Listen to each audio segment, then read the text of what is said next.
All right, hey, what's up, guys? Um, so I'm gonna rip a BBM today, and then probably maybe some eliminators, maybe some more BBMs. But I'll kind of see.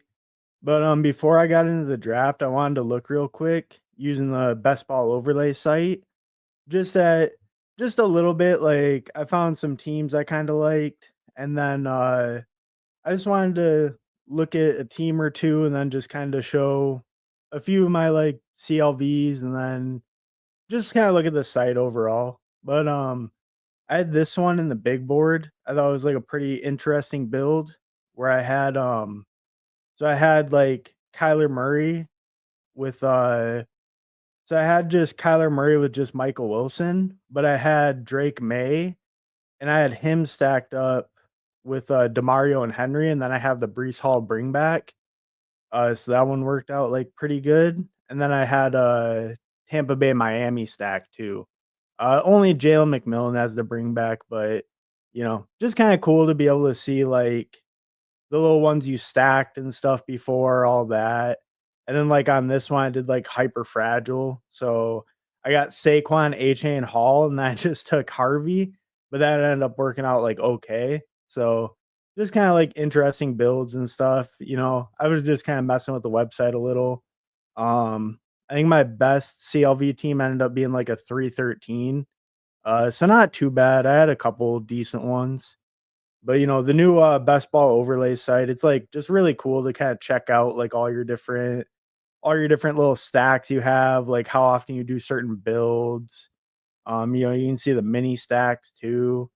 It's just, I don't know, it's pretty cool to be able to go over, like, just all your different builds, all your exposures. You can see, like, where's the average put this is all, pre-draft stuff, but you can see, like, where's the average pick where you took, I had a lot of RJ Harvey. I took him at 166 on average in the big board. Um, just kinda cool, kinda fun to just go through all your different stuff, but, um, you know, all this pretty cool stuff that, Pat and Josh over at Best Ball Overlay are putting out. Let's say what's up, chat. What the fuck? What's up, Nick Bachlich? Thanks for stopping by, brother. Fantasy Football Garage. What's up, Hartman? Hey, what's up, bro? Thanks for stopping by. Green Bean. Hey, Green Bean. What's up? Thanks for stopping by. Best Ball and Call bailed on CSI. Bailed on. Oh, Coach Speak Index. Oh, I didn't know he was live. That was my bad. Thanks for stopping by, brother. I appreciate it. Um, So I'm just gonna look at this for one more second. I did just get my CSV for like all the current drafts, and then I'm gonna hop into a BBM. So I'll just be on this for one more minute, then I'm gonna hop into a BBM. Um, so this is all my post draft stuff. So I actually was able to get a BBM like real early that I got plus 154 CLV on. So I just kind of wanted to show that one quick, and then I'll hop into some drafts. So this one, unfortunately, though, I didn't really get any week 17 stuff going. But I was able to get like Purdy stacked up with McCaffrey and Ayuk, and then Tua stacked up with Waddle. So I was pretty okay with the build overall. It just didn't have any week 17, unfortunately. But like, doing the drafts early, I was able to get a great price on like Pacheco at 113, Tootin at 137, Blue at 161, Eckler at 200. So, like maybe you get a little less correlation, but doing some of these early drafts, you can really build teams with some unique ADP combos, especially like this running back room where I got them. Like, I don't really feel like you can build that anymore, especially like Pacheco that late, or like even Blue at 161, Eckler at 200. Like, so, it's cool, and it's just cool to kind of go back and see. But I just wanted to go over it just a little bit quick. I'm gonna switch over to Underdog now, and then I'll hop in the draft in just a second. Um, so I'm gonna start out with a BBM, and I'll probably do a couple drafts today. But I'm just gonna start out with a BBM. I'm gonna do a 20-second pick clock, and I'm gonna enter in 10, 9, 8, 7, 6, 5, 4, 3, 2, 1. All right. 20-second BBM. It's waiting on one person. So if anyone wants to hop in, do a BBM, go for it. And then I have my little combo tool. It's all set for BBM. I'll actually make sure all my CSV is all updated. Set to BBM. All right, so that should be all good to go. And then once I actually make some picks, I'll kind of be able to see like the different combos and stuff with the tools. So that'll be cool. Um, let's see. So I don't think anyone came in. I know Stars from like the Discord, but I don't think he's in the chat or nothing. Um, okay, so I got the 11 spot, so I'll kind of see how it falls to me. And then I'll use like the combo thing to just see like, try to make a unique combo if I can that I don't have in my portfolio yet. Oh, what's up, RM covers? Thanks for stopping by, brother. What's up? So this is uh, uh I'll just type it in the chat really quick. So I'm doing a BBM right now. And then after this, I'm probably gonna do 3 drafts, I'm thinking, today. So if anyone like wants to do a certain kind after this one's over, then just let me know. If not, I'll just kind of figure it out when the time comes. But yeah, so I'm gonna start out with the BBM, kind of see what falls to me here. Um I feel like on this back half of the draft, you can kind of go a lot of different ways. Like I definitely want to get one receiver. I don't usually like to start like double anchor or anything back here. But I could start like 2 receiver, one running back, receiver and Bowers. I at the back end, it really just depends what gets to you. Um, all right. So Chase, Jefferson.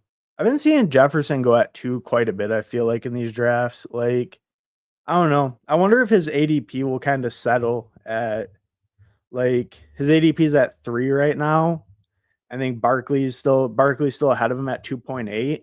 I feel like I see Jefferson go ahead of Barkley so much. Like, I wouldn't really be surprised if he ends up flipping him by the end of the summer, and it ends up being like Chase, then Jefferson, then Barkley, or even Bijan Barkley or something like that. Feels like some people are just kind of more a little bit out on Barkley. All right, so let's see what we get here. I could go with Monra. Yeah, I'm not too worried about like all the like, there's been some reports that came out that Amon-Ra had a knee procedure after last season. It doesn't really concern me too much. They say he'll be good to go by camp. Like, his work ethic, nothing like that's ever really been a question. And he's kind of more that like short to intermediate target. So I don't think like the offensive line concerns are too huge for him either. So I'm pretty comfortable just still grabbing Amon-Ra there. Nico is also a consideration. Um, oh, and like I was saying, so I'll use the combo tool now. And then, so like, let's see if I have any. Uh, I do have a team with Bowers. I don't have a lad team with a Monra, so I could do that. That might be kind of fun. I'm really high on lad this year, but that's kind of the cool thing with the tool. Like I was able to see I already have a Bowers and Monra on BBM. Um, yeah, and then so I could have picked pretty much anyone. It was just Bowers. I already had a team comboed with them. So, just kind of cool to see. Make sure you make like a more unique pairing and stuff. So it can be kind of cool for stuff like that. And then I just really like starting like 2 receivers. Then I can feel kind of flexible like going forward. I don't really have to worry too much about like the next turn, like I can kind of go whichever way I want. Like I could even grab 2 more receivers or, I'm kind of open to going whatever. Where if I grabbed a running back, maybe I'm a little bit more boxed in. And if I went like double anchor or something, then I'm like really boxed in. So I think like the 2 receivers start on the back half. It just makes it feel like pretty good to start that way. You just have a lot of options. You don't feel like super boxed into really any build. It's just kind of take the values that fall to you. So I don't know that always feels like a pretty good way to start. I did pull up Lad just like a little, but it's not too bad to me. Like him, London, AJ Brown. they're kind of like the same tier. And then like A-Chain and Henry are kind of in that tier too, but I kind of wanted to do the double receiver start. That felt pretty good right there. I'm really high on Lad this year. I think, you look at how he did as a rookie and especially how he ended the year. Like, I mean, Lad could be just a true like breakout candidate. I think his only problem is probably it's probably like a similar problem to what AJ Brown faces, where you're worried about the total volume of the offense. The Chargers probably won't be as run heavy as like the Eagles, but they might be a little more run heavy this year with all the capital they spent at running back. So it is a little bit concerning, but just like how good he was at beating like all types of coverage, he can win in the slot, win in the outside. He seems like Justin Herbert's favorite target already. I feel really comfortable getting Lad as my second receiver or even my first receiver pretty much anytime. I really think he could rise to be a first round guy next year. And especially down the stretch, he was just so strong down the stretch. So getting him there feels pretty good paired up with the Monra. Um, Oh, best ball and call. You can really see some holes in your builds with the combo tool. Yeah. Yeah, no, it's true. Like, I saw Pat posted one in the Discord the other day. Someone had like 100 drafts and they didn't have a single McBride team with Chase, which was like, and they had like 20 Chase teams, which, is pretty shocking. But maybe they kind of tend to pass on the elite tight end, but that's like a huge hole not to have that combo at all. A W combo tool. Yeah, definitely. RM covers. Why is Brock falling? I don't know. I feel like I've seen that a little bit too. It was a little surprising to especially see Bucky go in front of him. I don't think it's too weird for these other guys like Brown, Henry, A-Chain to go in front of him, but pulling up Bucky is kind of interesting. I mean, to me, I don't think he should be falling at all. Like, I probably would have picked Brock instead of Lad if I didn't already have that combo. And like, I'm fine with getting a combo more than once. It's just like this early, might as well get a little bit more unique one, and I'm not really losing too much like projection wise. But yeah, I don't really know. I feel like I've seen that a couple times lately too. It's pretty surprising. I guess maybe just some people they don't really buy into the elite tight end thing, but I mean, I totally believe in him or McBride. Um, so here I'm probably looking at T-Mac. Um, eh, no, actually I'll grab Brees because the guy on the turn also has two receivers. So that way I can get my running back. And then I can either get like Evans or T Mac probably back. If he takes both, I'll probably take Lamar. So any of those feel okay. Um, None of them are really bringbacks or like game stacks. They don't really work with anything I have, but that's fine. I'm not super worried about that this early. Like if it fit in, then it feels good, but there's nothing really up here that fits in with anything I've already built. So I'll just kind of take best player available. I'll probably just take the small fall on Mike Evans. I like the elite QBs, but I don't really have Evans yet in BBM. So I'll get a little bit of exposure to him. Lamar would have been fine too, but now I feel like I'm really strong with my receiver room. And then I kind of have my, semi like anchor RB with Brees. So that feels pretty good. Um, but yeah, I don't know why like Bowers and stuff's falling or like I guess that's a round where McBride goes anyway. Um I don't know, maybe it's because like if the neighbors guy passes on him, maybe some people are wanting like combos and stuff. Um yeah, it's a little surprising. I think some people also are just kind of out on the idea of elite tight end in general. So if you get a couple of them in a row, maybe it just kind of pushes both of them back a little bit. Because some people are real low on the idea of taking like a Bowers or McBride in the first two rounds, just in general. So that could be part of it, just kind of room dependent, stuff like that. Um, but that's kind of surprising. So I guess all the tight ends went on this side, but Kittle gets pulled up to 45, which I think is a fine pick, but a little surprising to see him go there. Um, no one else is doing anything too crazy. I mean, this guy at 4, he might be a little bit risky at receiver right now, only having one. but he can definitely make it work getting, Terry right there in the 3rd, and then if he just kinda gets a couple in these next couple rounds, his receiver room can definitely be fine with that. The guy in the 1 slot just going straight, like, piss boy, Chase, Rashi Rice, Tyreek Hill, DK, George Pickens. I mean, I like that start, but, I don't know about, like, kinda overdoing it like that. Like, going 5 in a row is definitely fine, you can definitely do that, but you are technically picking a guy who can't hit your lineup, so I don't know. If you don't love the values there, it's totally fine to grab a 5th receiver before anyone else, but, it might be pushing it a little. I think sometimes people get a little bit too into the, like they get too into the 0 RB where they also don't take an elite tight end or quarterback, and then it's like, okay, you have a stacked receiver room, but if you're weak at, like, all the other positions, then it doesn't seem as viable. Like, if I do zero RB, I wanna grab either an elite tight end or an elite QB pretty much every time, because part of the idea of 0 RB is you wanna be winning the onesies as well, at least one of them. Um, oh, wow, he got Flowers with Lamar on the turn. Um, so here, I like Kamara quite a bit.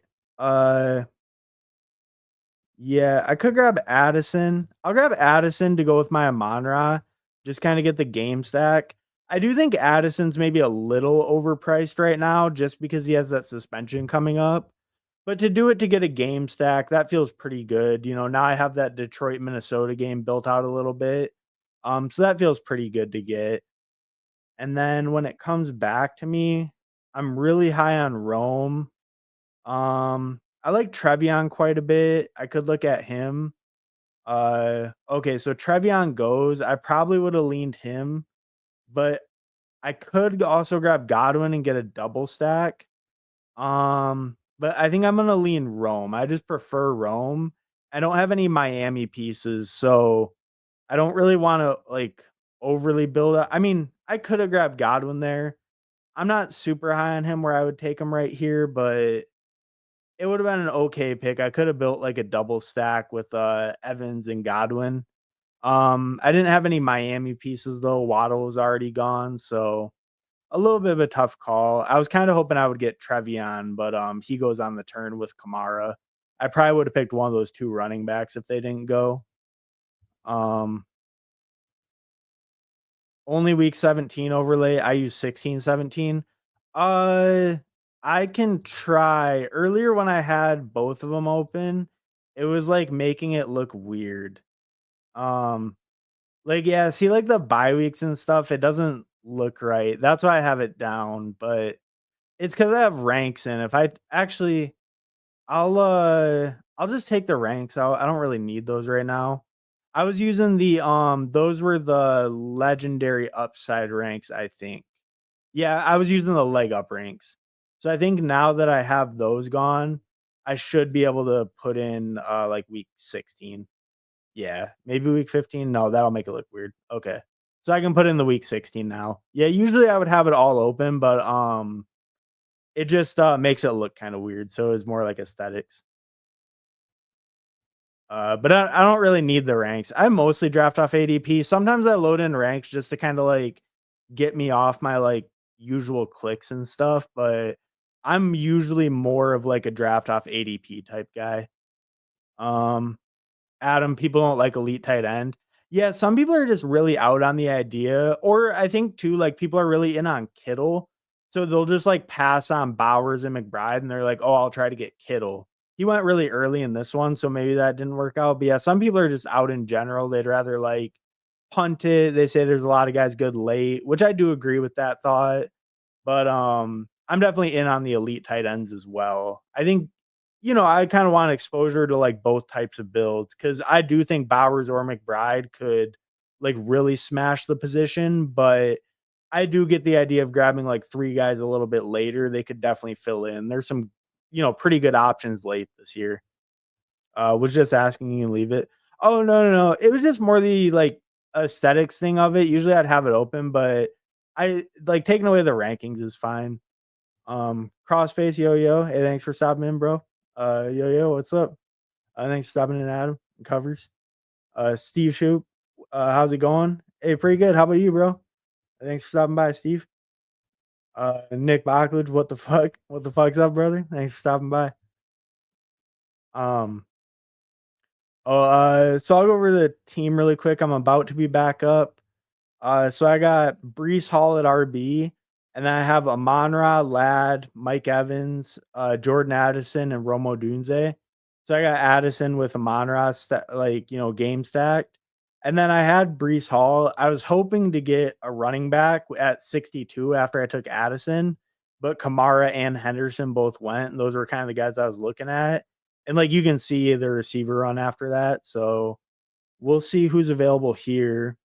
Um, I could grab Aaron Jones. I'm not super high on him, but that does work for the game stack. I could just grab Diggs. He is falling a little.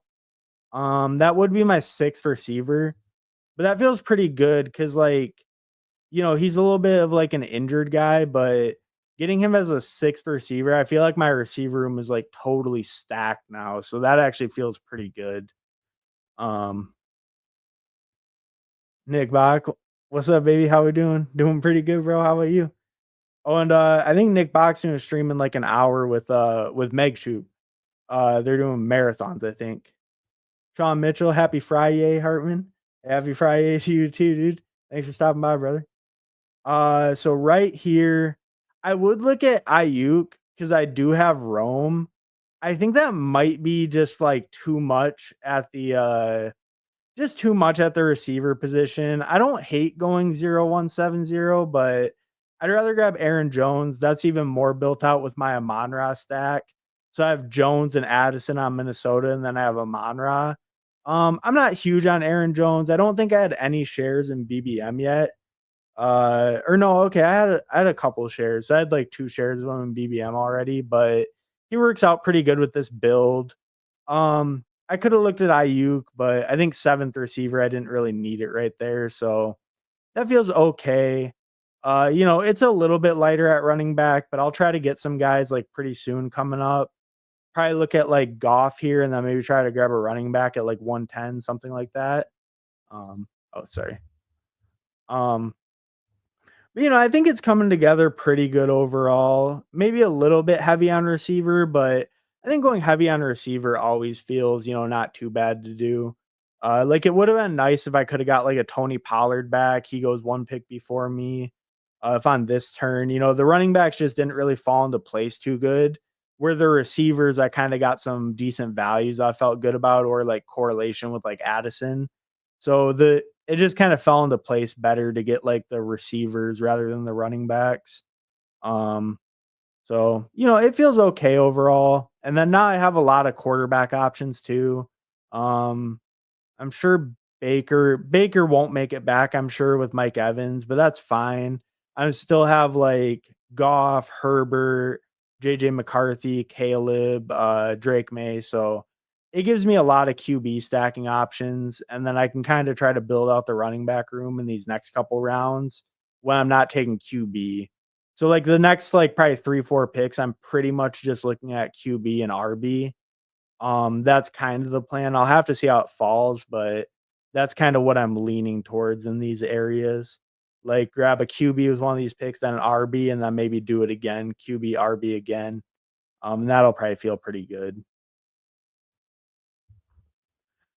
Um, so I'll kind of look at some of the other teams. Let me move this out of the way. Uh, so the guy at 1, I was a little interested in. He started 5 straight receivers. So he went Chase, Rashi Rice, Tyreek Hill, DK, Pickens. So that feels like super strong at receiver. And then he got James Conner and Swift. So that feels okay. And then Keon Warren. So yeah, I mean that feels decent at running back for starting 5 straight receivers. Obviously the receiver room's great. So that feels pretty good. Like I really think it's a lot easier to build out of like a heavy receiver start than like a really heavy RB start can be hard sometimes. Um like we can see this team at 5 who started Genty at 5. So they went Genty, Bowers, Chase Brown, and then they got Pacheco at running back also. So the running back room's pretty solid, and they have Jameson Williams, Ridley, Golden, Egbuka, Trey Harris, which I like Trey Harris. Like I like a lot of these players, but maybe with like 3 rookies and then also kind of JMO, it might be a little bit too like inconsistent early in the season. They do have strong running backs. They have an elite tight end, obviously, but it is a more risky build, I think. But it can really pay off because they have 3 rookies, right? If any of those guys are smashes, they could be like a super powered team. So Baker makes it all the way back. So I'm just definitely gonna pick him. That's yeah, wow, that's surprising. That's a pretty nice fall on Baker. ADP 92.5. I got him at 107 with Mike Evans. So that feels great. I did not expect him to be there at all. Team on the turn takes Jonnu. I was looking at him to go with the Tampa Bay, but that's fine. I'm not a huge Jonnu fan. Um, I could look at Scadaboo. I could also look at Goff. I should be able to get Drake May or Herbert back, and then if not, I can get JJ McCarthy.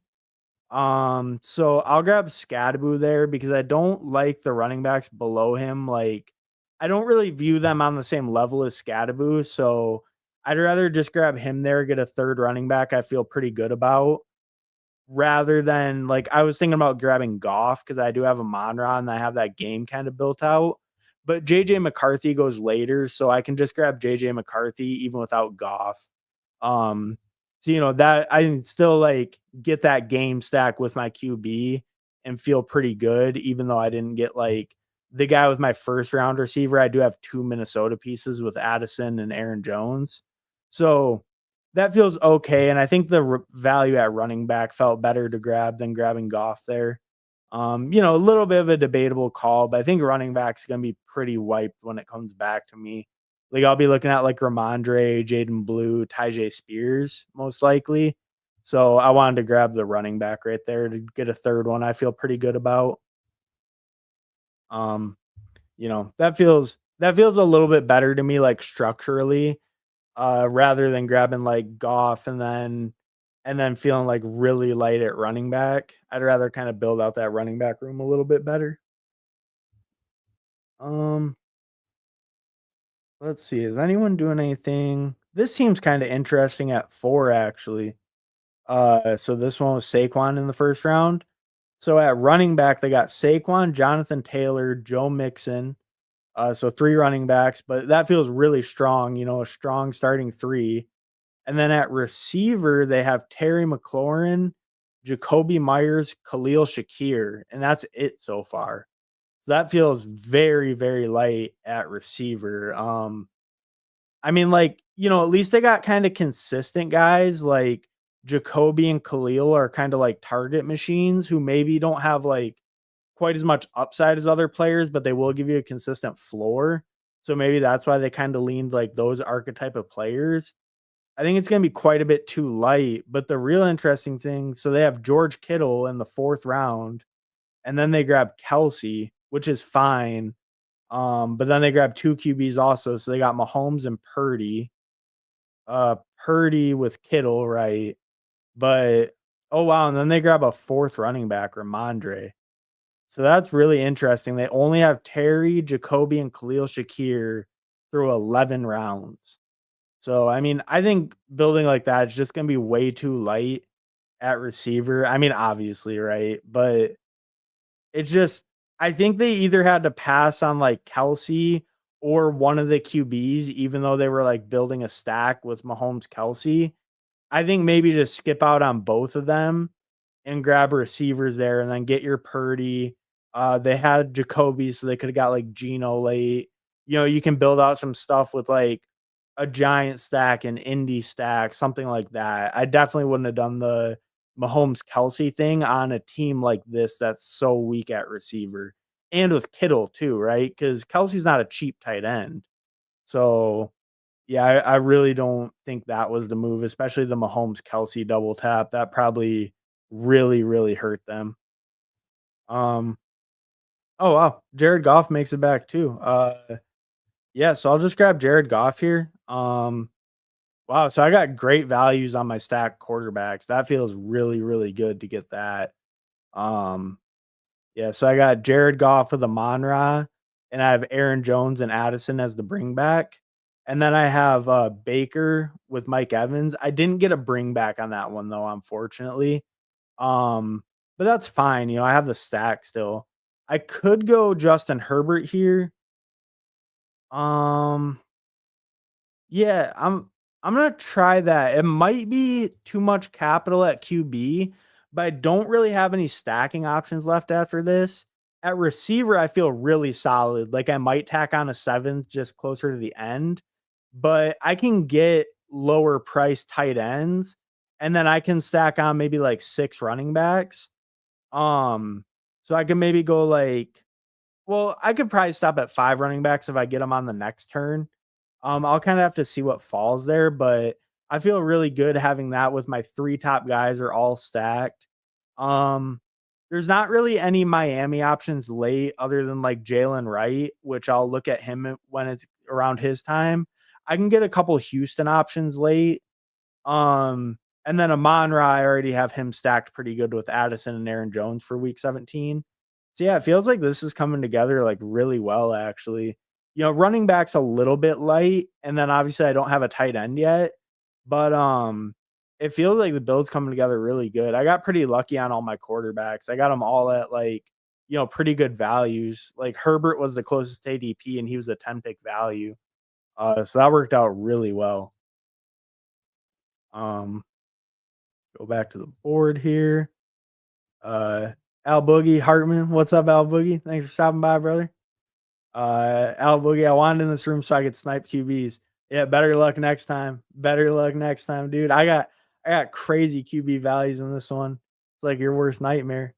They're actually stacked this time.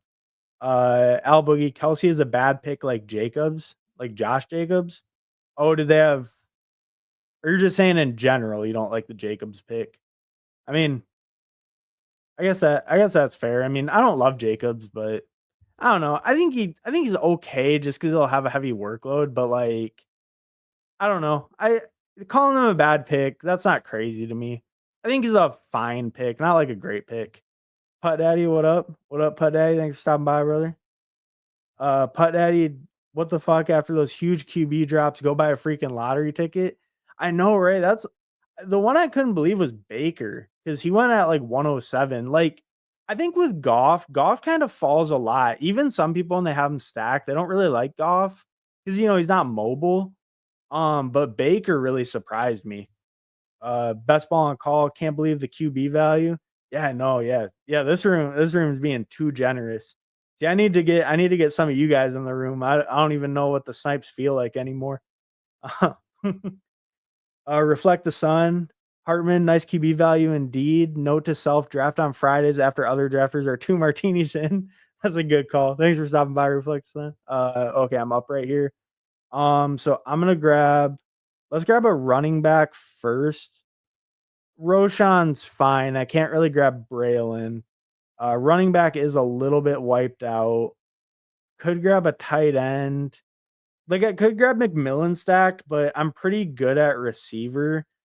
Um, the tight ends aren't great, so I could also just pull up Jalen Wright like to get my game stack with Tampa Bay. That doesn't feel too bad. What am I gonna look at tight end? So the next spot's kind of a tight end pocket that I like. I do think Strange is an okay pick. Um, I'll go Strange first because Jalen Wright might make it back to me. And then that way, at least I have one tight end I feel okay with just in case they kind of get snapped up. And then I'll either look at like 2 tight ends on my next like kind of turn or a tight end and a running back. Um, so that feels okay there. I'm not like giant on Strange, but he felt like a decent value there compared to what was left. There were a lot of receivers and quarterbacks left, so that didn't really fit the build too great. Um, oh yeah, draft on Fridays after a couple drafters are a few martinis in.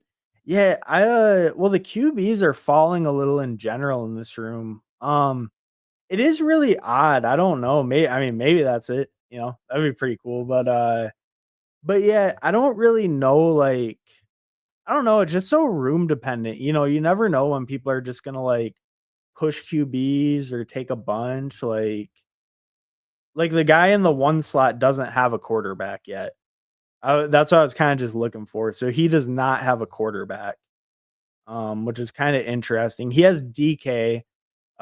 Tua, I think, is still available, so he might get Tua all the way back here, and then he's probably looking at Aaron Rodgers, I'd imagine. Um, but yeah, the quarterbacks are kind of falling quite a bit. Like, wow, that's crazy. Jordan Love at 149. What is his ADP? Like 130? Yeah, 130. Wow, that's a crazy fall on Jordan Love. And see, he's a guy with a lot of stacking partners too. Um, so yeah, like I don't know, just I guess this room is just kind of pushing QB quite a bit. Um, a little surprising. Some of these earlier guys, they went like even right at ADP or like a little ahead of ADP, kind of right at ADP. But yeah, a lot of these guys are kind of falling. Um, I don't know, pretty surprising. It's just weird, like room to room, especially at QB. People will really push it. Um, so I'm pretty glad I grabbed Brenton Strange there because a lot of tight ends got ripped off the board because after that, Ertz went, Fryermuth went, Jasecki, Henry all went. So getting Strange there actually did feel pretty good looking back. I was debating pulling up like a running back or something, but now seeing all the tight ends go, that actually feels pretty good. If Jalen Knowles available, I could grab him as a bring back on my Chargers. Um, I don't need that because I could grab just like Dalton Schultz as a bring back. I would have liked Dobbins there. That would have felt pretty good too. Um, I'll grab Kate Otten just to get a double stack with my Baker. So that way I have Baker, Evans, and Kate Otten. And then I could either grab Jalen Knoll or like Dalton Schultz. Dalton Schultz does fall quite a bit, and I feel okay with these two tight ends. Okay, Jalen Knoll goes. So I will probably just grab Dalton Schultz here just to get a bring back on my Chargers, and then I can be done at tight end there. Not a tight end room I love with those three at all, but it's a tight end room I feel okay with. Like Strange and Otten should get decent volume. Schultz, I'm not really very high on him, but he goes late enough where hopefully he gets a decent amount of volume in that offense. They should be a pretty good passing offense, so he feels okay to get there. It feels like an okay tight end room, not insanely weak, but not very strong either. But I kind of went with those guys like just for more correlation or stacking purposes. Uh, Crossface in a slow got Baker at 107 as well, but Evans is my wide receiver one. I mean that can work out. I'm sure you either got Bowers and a great running back, or you got like a double anchor or something. Oh, you put it. Started CMC Henry Evans.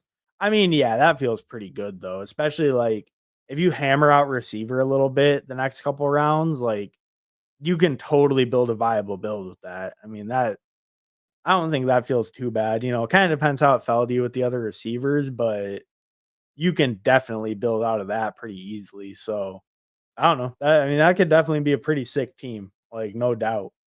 No doubt. CMC Henry. I mean, you might have like 2 top 3 running backs by the end of the year, right? So I'm pretty in on CMC now. Henry a little less, but I mean, I definitely don't you know, doubting the big dog is never a good bet. It's proven to be a bad bet pretty much every year.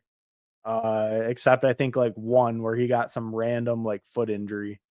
So doubting the big dog never really feels good. And CMC, I'm pretty bought in on the comeback for him.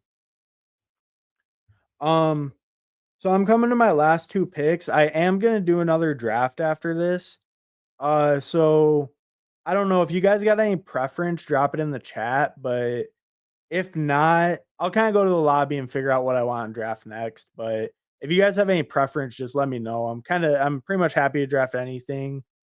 Not the big dog, but anything else, so just let me know.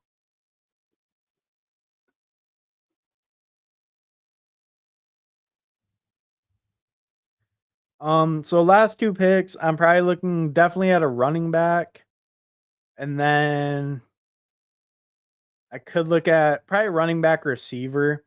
I could stop at 6 receivers. They are decently strong. Um, I really don't like stopping at 6 receivers, but I mean, they're pretty good. Addison and Diggs kind of have some early season risk. So maybe not. So I'll try to figure out a receiver quick. Let's grab Tesla. That gives me a double. I like Wicks, but I have like too much Wicks. I have like 23% in BBMs already. I really shouldn't be picking that much Wicks. That's not responsible. That's too much. Um, at RB, Miles Sanders is getting some good coach speak. My RBs are pretty light, so I love Marshawn Lloyd, but man, the reports are already not sounding good. No one that I would really pick correlates. He has a little bit of correlation weeks, so that feels okay. Like I could grab Sean Tucker, but I'm not super into it seems too thin, so I'll just grab Miles Sanders. Miles Sanders there feels fine. He's getting some good coach speak. You know, Javante isn't really the biggest challenge to overcome, so um you don't want no puppy. You want a big dog. Hey, thanks for stopping by, Tyler. I appreciate it, brother. That's true. That's true. Truer words never spoken. I'm not quite breaded up like that though. Crossface. So you had CMC, Henry Evans, Worthy, Ridley, Jennings, Burden. Um, Worthy, Ridley, Jennings, Burden. Yeah, that feels good. I think you're pretty good with that. Do you have Evans too? Yeah, I mean, I don't know. I think that feels pretty good, especially getting Jennings there too. Yeah, that definitely feels pretty good. Reflect the Sun, BBM if others are interested too. Okay, yeah, I'll do another BBM. I'm happy to do that. Fantasy Football Garage draft WNBA. I have WNBA rankings in, I swear. PPR Tyler draft MLB. Draft MLB, draft WNBA. Wow. Wow, this is tough. Draft UEFA. I don't even know what that is. UEFA is that like the esports? That must be the esports. I'll look. Maybe I might do one of these like day. I'll do a daily quick and then I'll do a BBM. But I will do a daily. I don't know. Probably I have WNBA rankings in, I'm pretty sure. So maybe a WNBA. But okay, let me go over my team quick first in the football draft, the thing I actually know a little. But then I'll look in the lobby. All right. So I had a 3-5-7-3 at quarterback. I have Baker Mayfield, Jared Goff, Justin Herbert. So I feel great with that QB room. Got good value on all of them. At RB, I got Brees Hall, Aaron Jones, Cam Scatterbu, Roshan, Miles Sanders. So this is definitely my weakest part of the team. It feels okay getting Brees as kind of my like semi anchor. And then Aaron Jones and Scatterbu feel okay as guys who will definitely have a role. You know, Aaron Jones in a good offense too. Um, but you know, RB's a little bit light. This is a little bit thinner than I would like to get, but it feels okay overall. Got decent value on Scatterbu too. Um, and then at receiver, I have a Monra, Lad McConkey, Mike Evans, Jordan Addison, Romo Dunze, Stefan Diggs, and then I threw Tesla on at the end.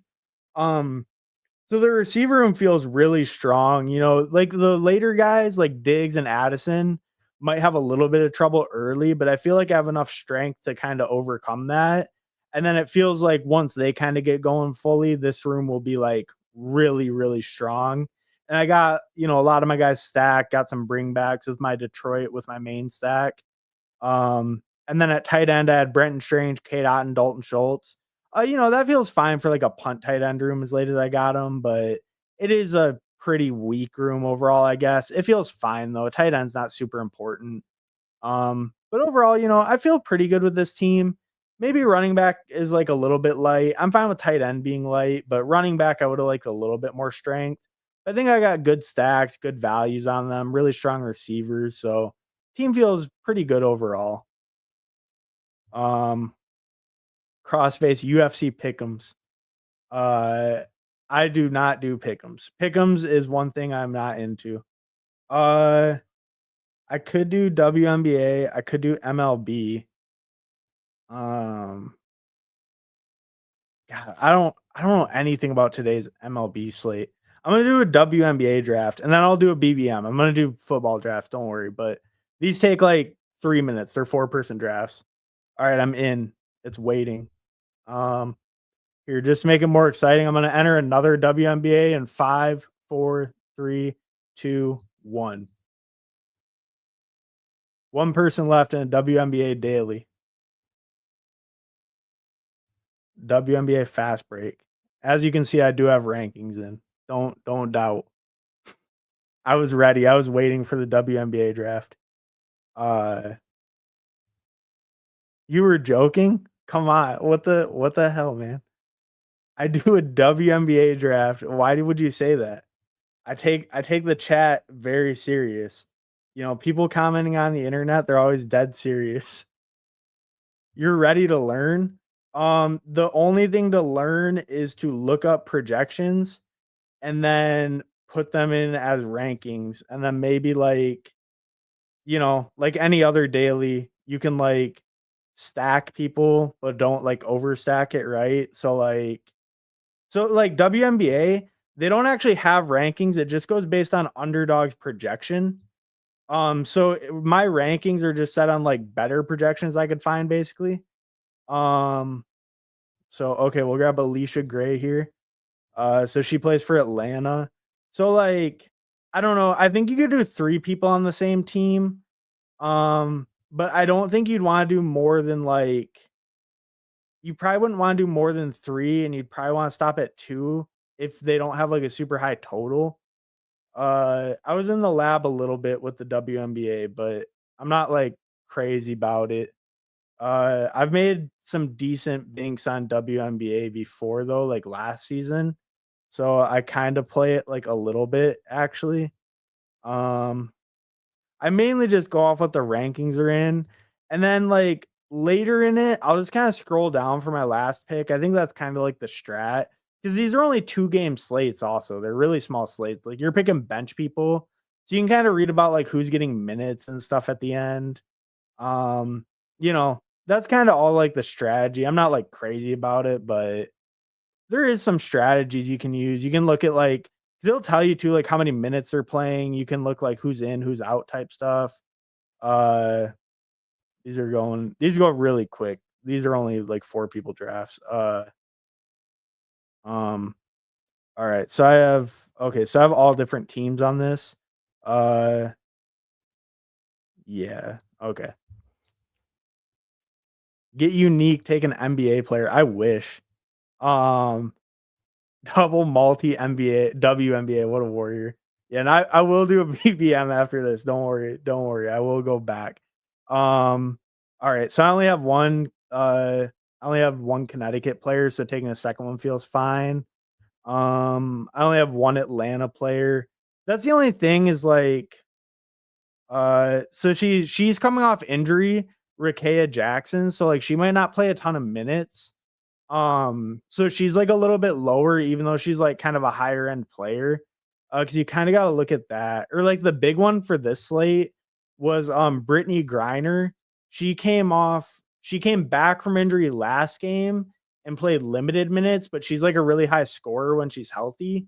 So she could be a pretty good play like tonight because she might play more like full minutes. Um, I don't know. It's I'm not super deep in the streets. I was kind of doing more theory and stuff with it last night. Because when you do them early too, you can kind of get a little bit of edge because people don't have like their ETR projections and shit yet. So you can get like some other projections, kind of look at like injury reports and stuff. But all right, back to football. Sorry for anyone who I'm sure people some people didn't like that. It went by quick though. Those are only like 3 or 4 minutes, so hopefully it wasn't too bad. Uh, but all right, I'm gonna do a 20-second BBM in 10, 9, 8, 7, 6, 5, 4, 3, 2, 1. Okay, so waiting for 6 20-second BBM. Uh,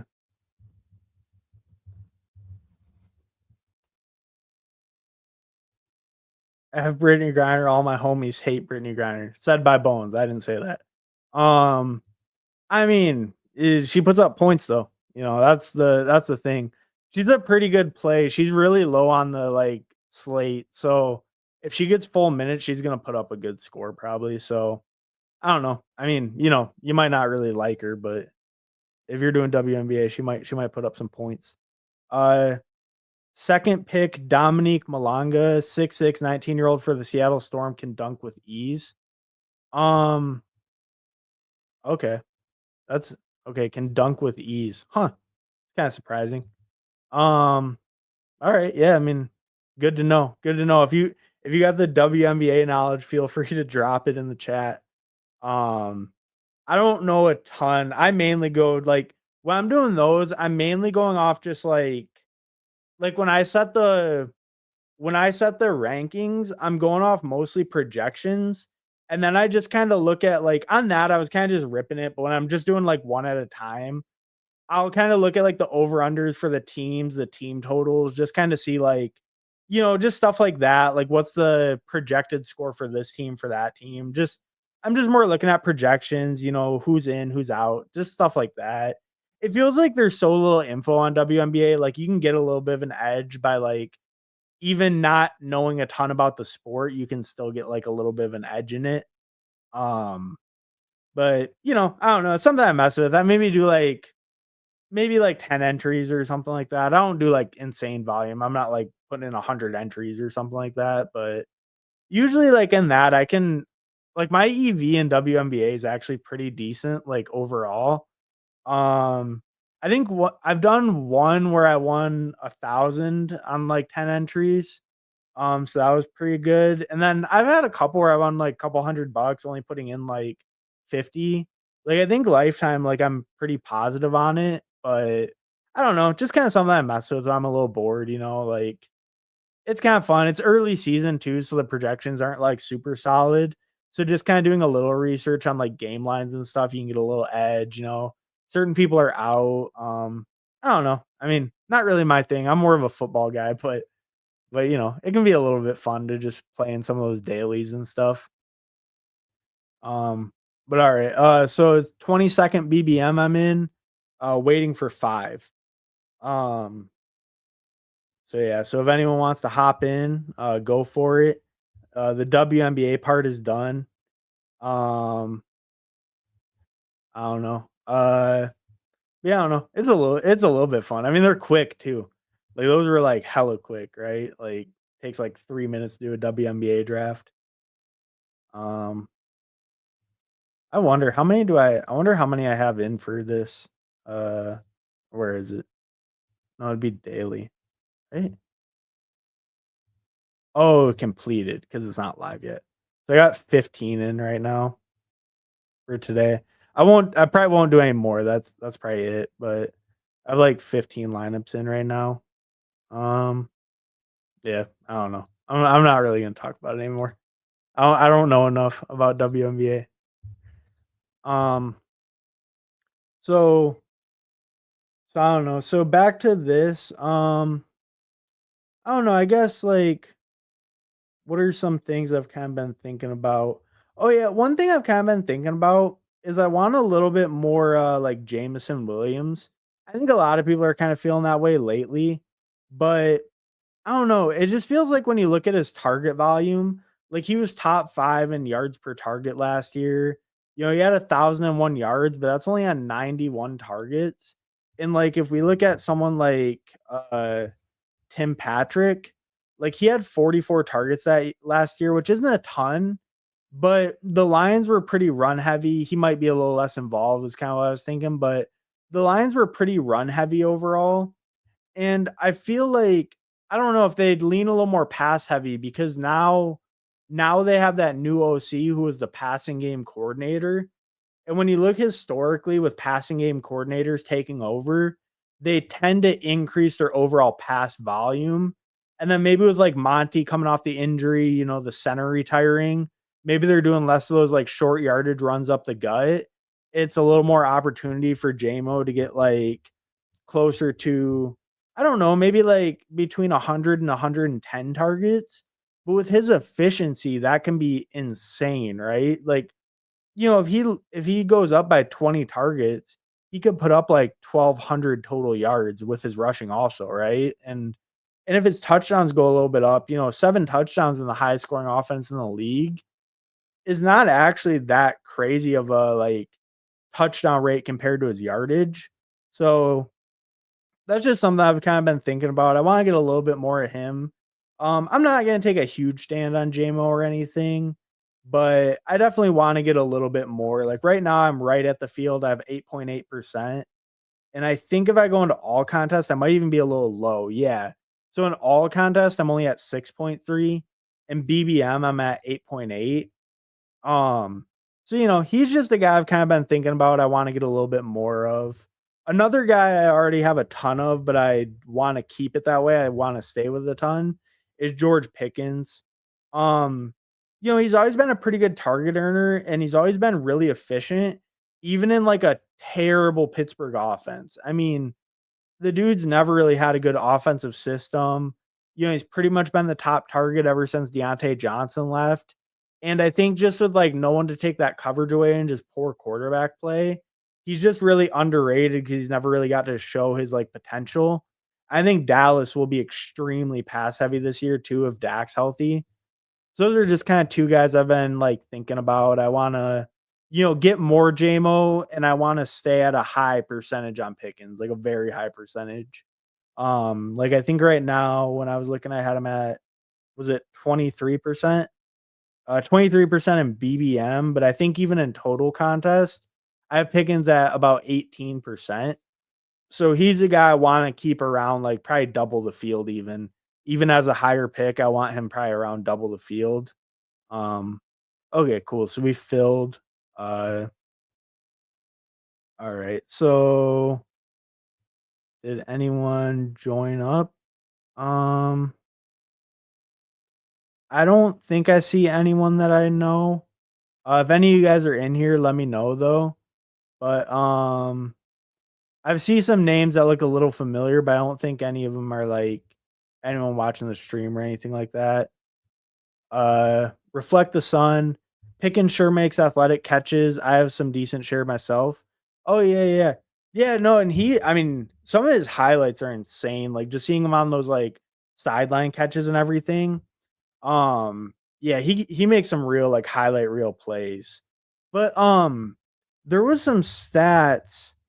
I believe it's 10 to 15. Um, I'm gonna try to find it really quick. Uh, okay, right. So, I kind of wanted to show this stat too. Um, yeah. So George Pickens was targeted the most. On throws it was between either 10 and 20 or 15 and 20 yards. Sorry, I don't have the stat exactly pulled up, but I wanted to pull up just the other metrics. Um, but Pickens gets targeted most between 10 and 20 yards on the field. And if you look, Dak Prescott has the highest success rate on throws in that range. He has a 121 passer rating on that range. And obviously he has CD Lamb. I'll grab, am I set to BBM? No. Let me set it to BBM. I don't actually have a ton of Lamb and BBM yet. I want more. So I'll grab Lamb there. Um, but yeah, okay. So anyway, so Pickens, most of his targets come between 10 and 20 yards downfield. And Dak Prescott is the most efficient passer in the league. At least in 2023, he was on throws of that length, right? Of 10 to 15 yards or 10 to 20 yards. Sorry. Um, so like I think they really will like work together well. Pickens also has really good separation in that range. And then Dak Prescott has one of the highest completion percentages in that range also for like that A dot. So I think they'll work together really well with their skill set also. Um, See, I'm super high on Pickens. I also think Dallas's offense as a whole, their O-line should be okay, but it's not gonna be amazing. And their running backs, I don't really have a lot of faith in their talent. So I really feel like they're gonna be very pass heavy. And I think they're also gonna be a pretty condensed offense, right? Like, Jake Ferguson will take some targets, but I think Pickens and Lamb will absolutely dominate wide receiver targets. I don't think Jalen Tolbert or Cavante Turpin are gonna really eat into that target share too much. Um, See, I'm just super high on Pickens, Lamb. I'm okay with Ferguson too. It's a little tough, just like he might kind of be the odd man out for targets. He has been a good touchdown scorer in the past though. So he feels okay where he goes, but Pickens, Lamb with Dak, I feel really great getting like that stack or either of those guys stacked with Dak. Um, Dirty P cheering for you from the sidelines. I was hoping the BBM wouldn't fill and you'd switch to a limb. 2 of 12 is tough in a sharp room. Oh, that's fair. Yeah, I mean, yeah, if I'm ever about to hop in one, like, you can say whatever kind of draft you want to do. I think Reflect the Sun said BBM, so I just hopped in one of those. But I'm probably gonna do one more draft after this, and then I'll hop off. I'm actually going on the Fanspeak channel a little later, to do like the Friends of Best Ball thing with Meg. Um, but yeah, I mean, I'll probably run something different than a BBM after this. Okay, so I wanted to pull up my little combo tool. I kind of forgot to refresh my page. I have one Jonathan Taylor and CeeDee Lamb. That feels fine. Um, I'll just make sure that whatever team this is, I don't so this pulls up all my combos for my one Jonathan Taylor CeeDee Lamb team, which is pretty cool. You can add players now to see. So like on that team, I have Mahomes and Daniels. So I'm sure I have Rashi Rice. I must have Rashi. Yeah, I have Rashi Rice down here. You can see him. So I'm not gonna pick Rashi Rice here because I already have a BBM with Taylor, Lamb, and Rice. Um, but yeah, I can run. I'll probably run an Eliminator next. Actually, I like the Elims a lot too. And I don't want to get too overboard on my BBMs. I'm like 35 deep now. Okay, so do I have? I don't have Terry McLaurin on that team. Which actually feels great to get him with my CD Lamb. Um, uh, I mean, it'll pick them, but all right, there we go. All right. So let me pull this down so it's not in the way. But okay, so now I have a little bit more unique build too, right? I didn't grab like Rice. Rice didn't make it anyway, but if he did, I would have had to pass because I don't want the exact same 3-person start. And now I have a little bit of a bring back too. So that actually works out pretty good. Um, Reflect the Sun. Agreed, Hartman. Continued rumors too of Parsons to Seattle. Parsons wants out, making that defense even worse. Huh. I guess I've heard maybe like a little bit of Parsons rumors. I guess I didn't know that there's like still like the rumors are going pretty heavy. That's interesting though. That's not something I've been like super up to date with. I've heard a little. Um, but yeah, I mean, if that defense gets any worse, especially like, and even with their division too, right? Like the Giants are kind of weak, but Giants offense might not be terrible this year. They have, because they have neighbors, they have decent running backs. They could be decent with Russ or with the rookie, whatever, Jackson Dart. Um, but they have the Eagles and the Commanders in their division too, so those are going to be tough offenses no matter what. Um, yeah, I mean, that's pretty interesting, and even if Parsons is back, maybe their defense won't be horrible, but I still don't think they have, like, a ton of defensive talent anyway. Um, so, yeah, I mean, that's another factor too. I guess I didn't even like, that's something I have thought of a little, but yeah, like, that's definitely a really good point to bring up. Like, their defense is, even with healthy Micah Parsons, mid-tier at best and not super promising talent like just in general, right? Outside of obviously Mike is one of the best defensive players in the league, but he's only one guy, he can only do so much. Um, oh yeah, I kind of noticed this team at, or I'll make my pick quick. I want to look at the team at the 12 spot. That's pretty interesting. Um, all right, so I'm probably gonna wait on Pickens until, yeah, because this is a little early for Pickens. I am hoping to get him. Um, I could grab Worthy. I don't love Worthy, but this is a little slide on him. Yeah, I'll take the ADP value. And I know, like, looking at Pickens now on my next pick, I will have 3 week 10 buys, which isn't great. But I feel like getting Worthy back at 45, that's a little slide on him. That'll still feel pretty good. I don't have to do the double stack. Um, I do have a lot of Pickens. Actually, let me look. How many of my CD Lamb teams have Pickens? So 2 out of my 3 have Pickens already. Um, I'll see who's there. I'll see who's there. I'm not sure. I might take Pickens. I might pass because of the bye weeks, especially if like Kittle's there. I really do love Kittle, especially on a build like this where I already have 3 receivers. Oh, Pickens goes anyway. Okay. So we're good, I guess. Pickens is gone. Um, I'm gonna lean Kittle, and if he's gone, I'll lean Metcalf. Um, I'll see what Bo Bolts does. But I'm leaning one of these two right here, probably. Um, so let's see what he does. Okay, he takes Sutton. I really do like Kittle. I am a little bit more in on Metcalf now that Rodgers is officially there, but they'll Pittsburgh will also probably still just be a low volume offense in general. So I'm not like super in on Metcalf at this price, but he just might kind of command like a really good target share, like maybe kind of more like that 2022 year, like 141 or something. It's weird. Um, but even like you look at that year, it's not really like he put up a great year. Um, so Metcalf, he feels a lot better where he goes now, but even with Rodgers, I don't know if he'll really put up a great year with them being so like run heavy, probably. Because Pittsburgh just likes to be run heavy. They have Arthur Smith. They might run a lot at the goal line, even with Rodgers. That's a little tougher to project. But I really love getting Kittle.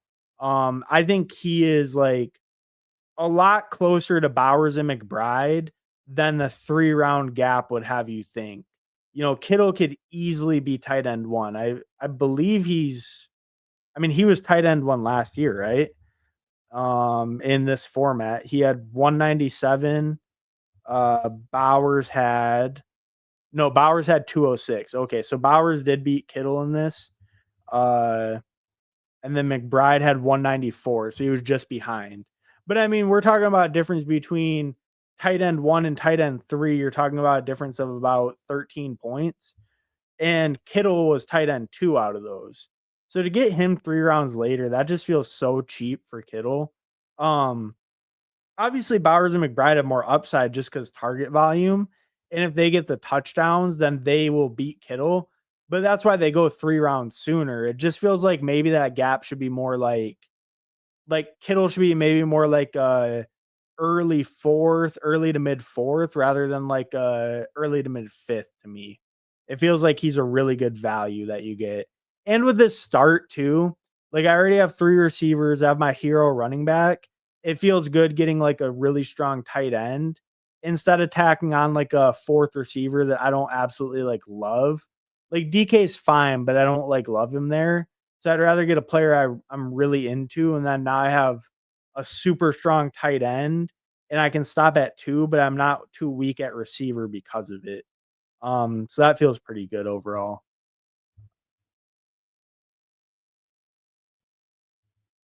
Oh, Steve, Kittle was the best in points per game, right? Okay, by about a point. Okay, yeah, because when I was thinking about it, I was like, yeah, I thought he was tied on one. It's right because I was looking at total points. You're absolutely right. Um, okay, so I'm probably not gonna grab Debo. I don't really want the double, even though I have the Dallas stuff. Without having Jaden Daniels. Um, I probably lean Trevion here. Uh, Trevion or Quinshawn. I'll just take the little bit of value on Trevion.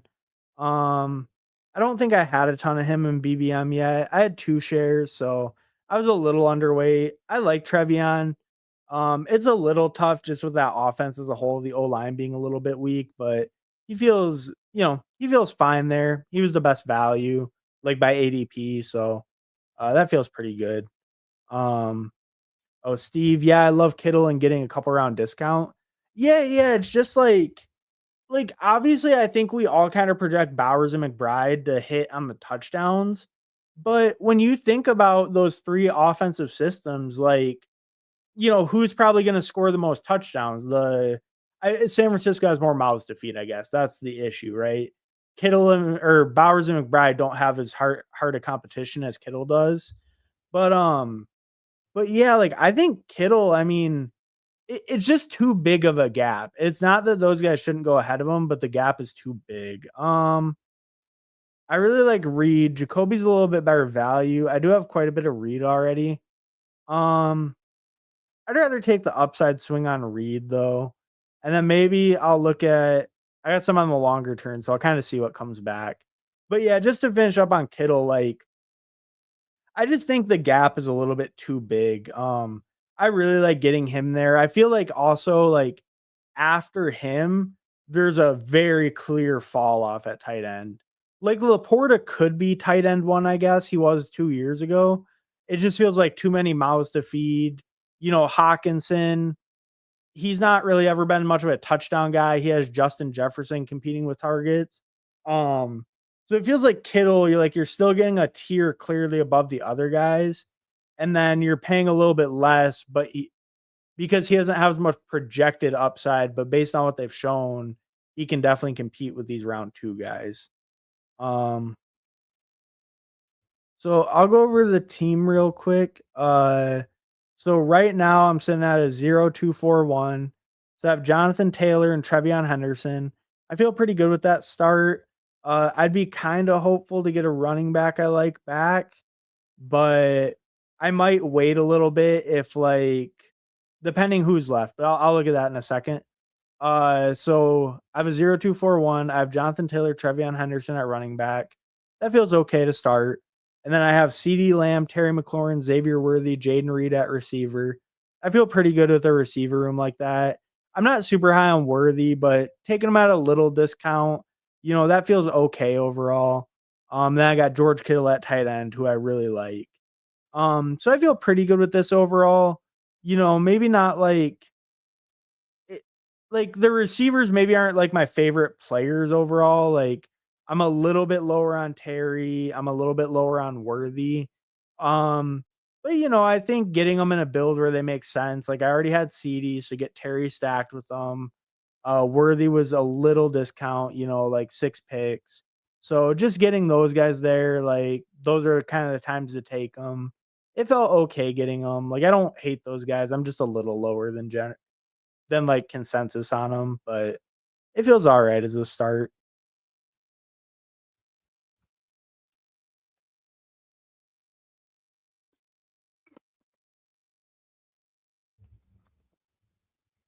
Um, oh wow, that's really early for Evan Ingram. Um, they did get Harvey. I was kind of wondering if they got, or I guess Rice went actually early, so they didn't get, they didn't get Rice or Worthy. Um, that's really interesting. I'm kind of surprised to see Evan Ingram go at 87. I think his ADP is closer to 100, 109. It's even a little bit lower. I don't take much Evan Ingram, so I wasn't totally sure, but um, I could grab Mahomes here. I could grab B-Rob. I feel pretty good about getting Mason or Scadaboo instead, though. So I'll take the little fall on Mahomes to pair up with my Worthy. Um, and that feels pretty good. I would like to get a receiver here, but I don't totally love these receivers. I mean, I really do like Burden, but there's no real reason to pick Burden on this build. Other than just adding a receiver. Pittman, I saw he just got hurt. I don't know how bad it was. Pittman was down the field a few seconds after suffering the injury and then limped to the sideline. Issue appeared alarming, but was diagnosed with soreness and avoid serious injury. Okay, so that's not bad at all. I kinda wanna get that running back in, though. Um, hmm, I could go Scatterboo, Pittman, like, Trey Harris, Keon, all those guys are fine. None of them really line up with anything I've already built. Yeah, okay. I let it time out on Scatterboo. He does have the same bye week as Trevion, but that's not like the end of the world. I'll probably avoid any other week 14 buys at running back, but having two guys, like I don't really care a ton unless they're like really high capital. Um, so that's totally fine. I don't really worry about that at all. Um, I don't know. I might get some receivers I kind of like on the way back. Um, we'll see a little bit. I really don't like a lot of the running backs in this range in general. So it's a little tough, you know. Like that's kind of more the QB range for me. So we'll just see what comes back though. I feel totally fine getting Scatterboo there. That feels good. And I got a pretty good value on Mahomes too. So that feels good with my worthy. I'll try to look at some Denver pieces a little bit later, just kind of build out that game stack. Um, so that'll feel pretty good though. So I wonder the team that took Bo Nix already went, probably with Sutton. Yeah, okay. I was wondering if the team that took Ingram would take him, but they didn't get the chance to. Just that Ingram pick really surprised me. I don't really understand that one. They must just be really high on Evan Ingram, I guess. They didn't really have any correlation or anything other than Harvey. So I was just very surprised with that pick. Um, So let's see what anyone else. Oh wow. Oh yeah, yeah. I was looking at this team at the very beginning. I want to see how they kind of built. So the team at 12.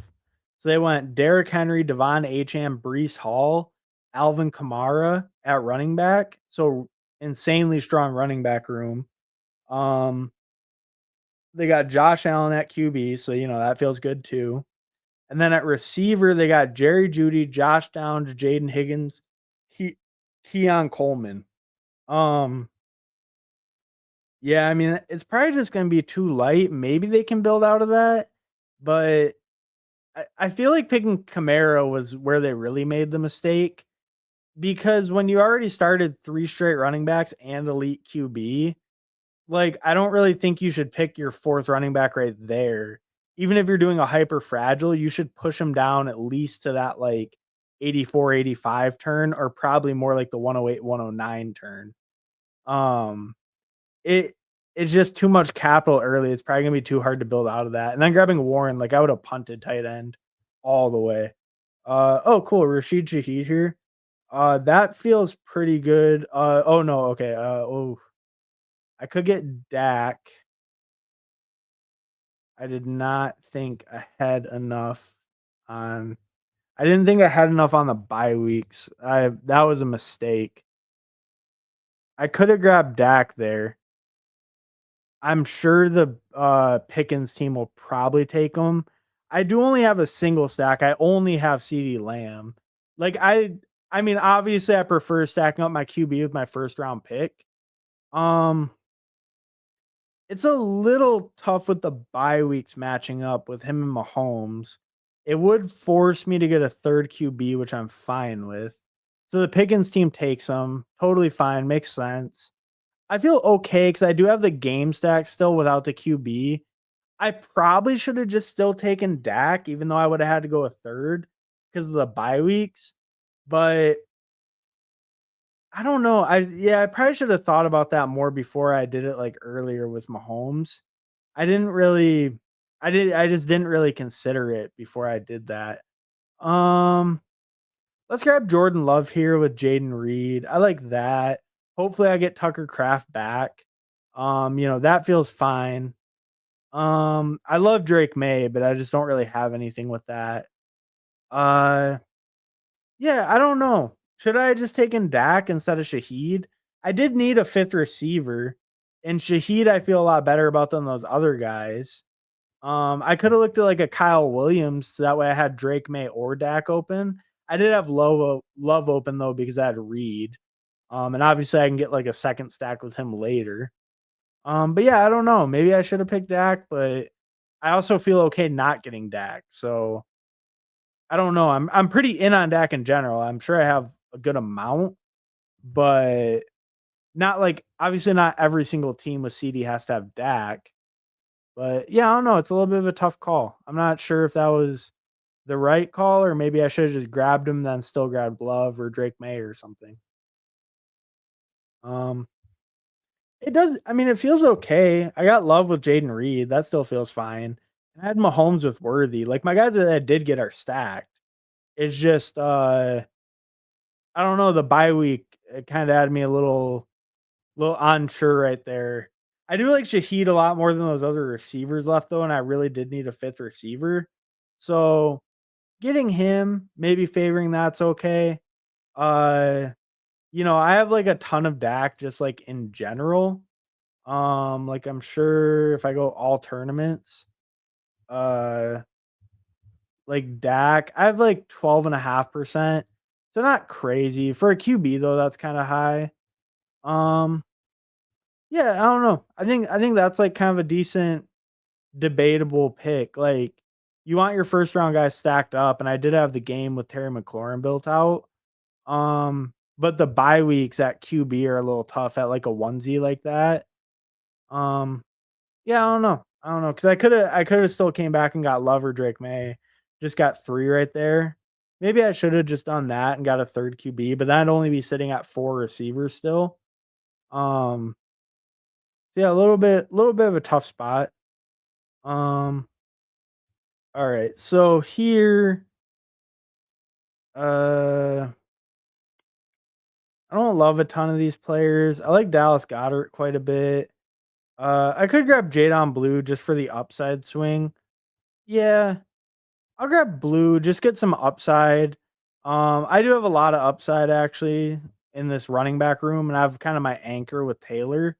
A lot of rookies on it, but it feels okay overall. Maybe a guy like Rashad White would have been pretty good in a build like this.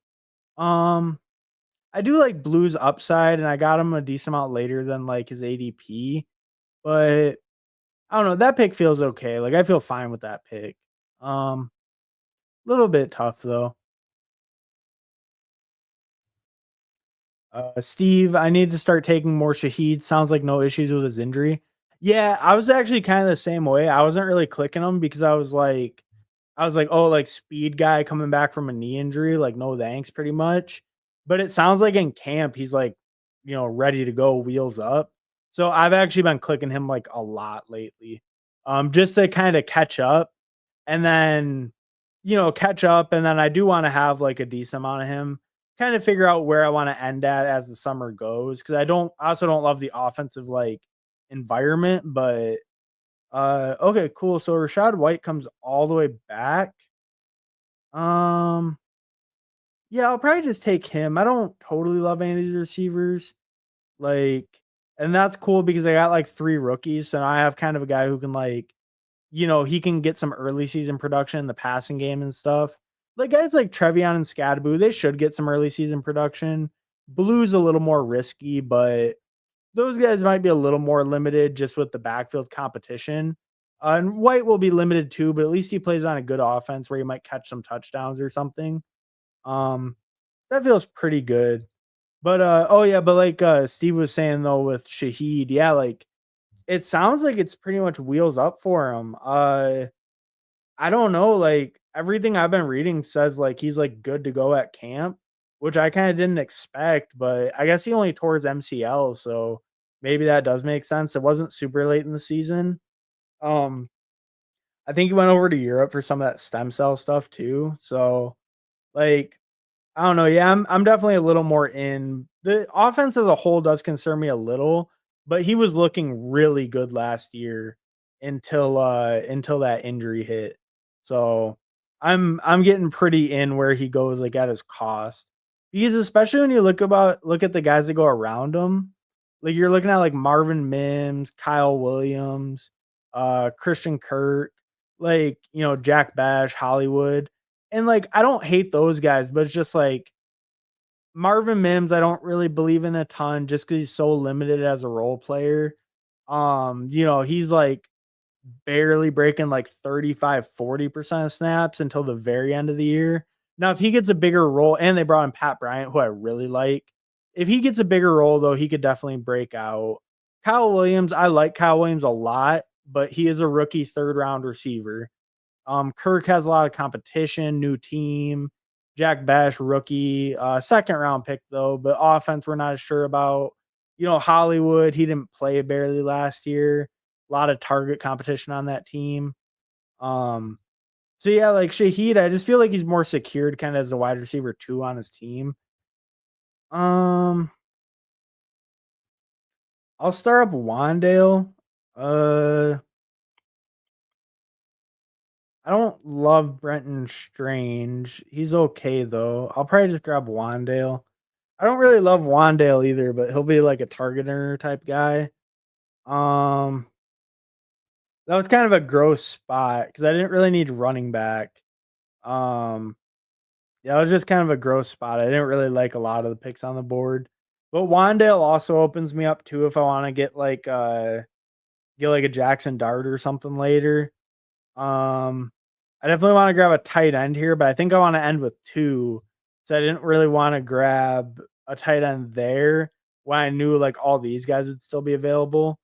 I could have grabbed Strange, but I like Ertz just as much. And I do, even though I don't have the QB for that game, I do have a lot of that Washington Dallas game kind of built out. So I really just need like one of my QBs to beat those QBs. But I also like if that game goes off, I also have a lot of pieces, right? So if Mahomes also goes off that week with like Worthy, then I could possibly win with that stack even without the QBs. Because Mahomes a high enough end QB, like he could put up that many points. Even Jordan Love could too. And I'll probably try to get a little bit more Green Bay receivers in here, like Wicks. Dobbs would already went a while ago, but I'll look at Wicks near the end. I could look at like D Hop. Uh, I like Shipley quite a bit. I could look at Hill. Oh, Dobbins, if he goes to Denver, that could actually work out pretty well. Um, I must have missed Pat Bryant. It's right after his ADP. He must have went right before me because I didn't see him on the board. Um, oh, well, Pat Bryant went at 154. So, which I don't hate that pick, but that's really early for him. I was kind of hoping to get him where I grabbed Wandale.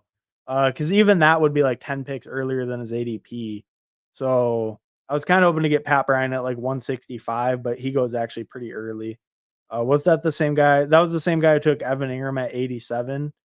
And then he grabbed Harvey at 39. So he's either a Denver fan or he's all the way bought in on Denver. Because he took three Denver players all well before ADP. Which is fine if you're bought in on a team, but he didn't have any Chiefs or anything either, so like no correlation. Which is, just seems odd. Like I don't really understand that, but it's fine. I mean, it's not like they're horrible picks or anything. Harvey at 39 is probably doing too much, but it's fine. So I don't really love any of these receivers. I don't need a tight end.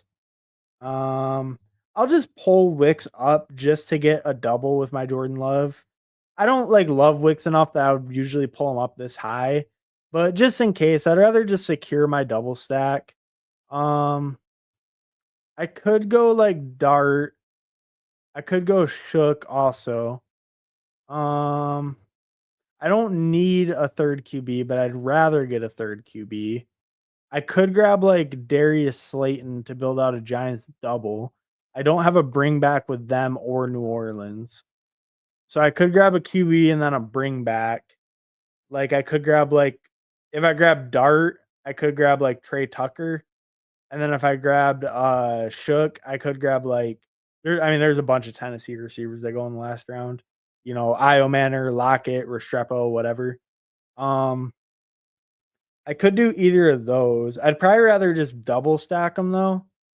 Um, with Dart or Shook rather than grab a bring back because it's just kind of more a bet the offense outperforms.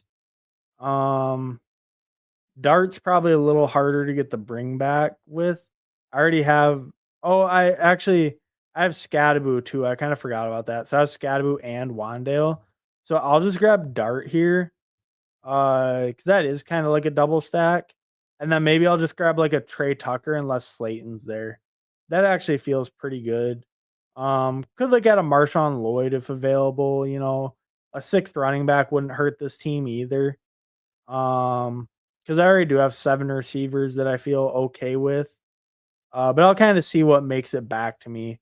That feels pretty good though. Um,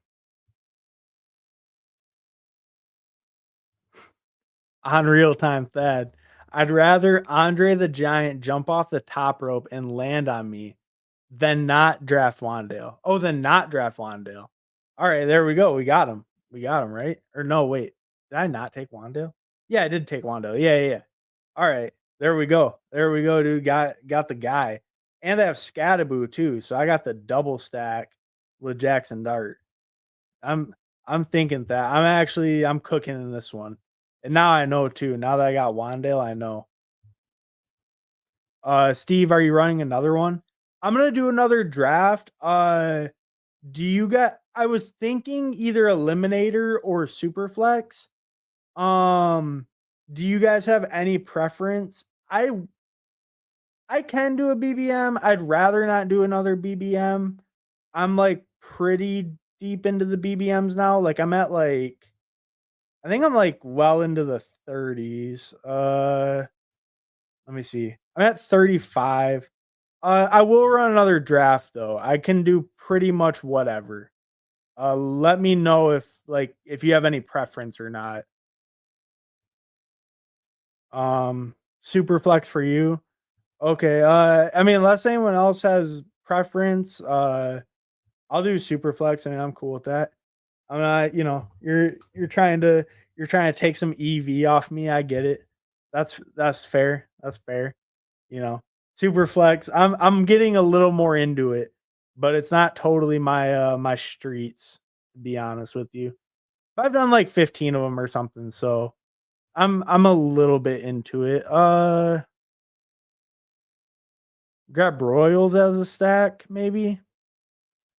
Um, Royals feels okay. I could grab like Tutu, Roman Wilson is fine.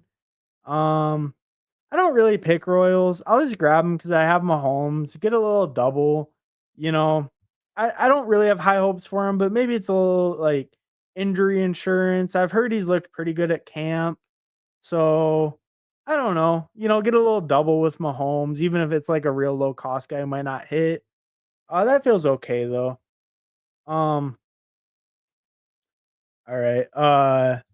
Oh, Dirty P run a super flex next. Okay. Come to the dark side of super flex, Steve. Dirty P, I never pass on a chance to watch Steve draft super flex. Dirty P, I'm out by the way. All right, fair enough.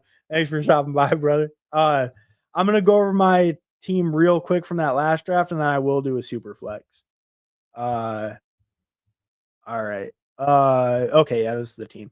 So at QB, I got Mahomes, Love, Dart. Feel pretty good with that. Dart might not start right away, but with these top two guys, I feel pretty good overall with that QB room.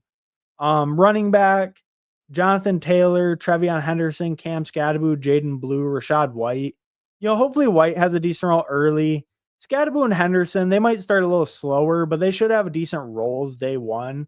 Blue's a little more risky, but I have Taylor kind of as my big anchor. So that feels decent at RB, maybe a little on the lighter side, a little bit risky with 3 rookies, but with Taylor, it feels okay.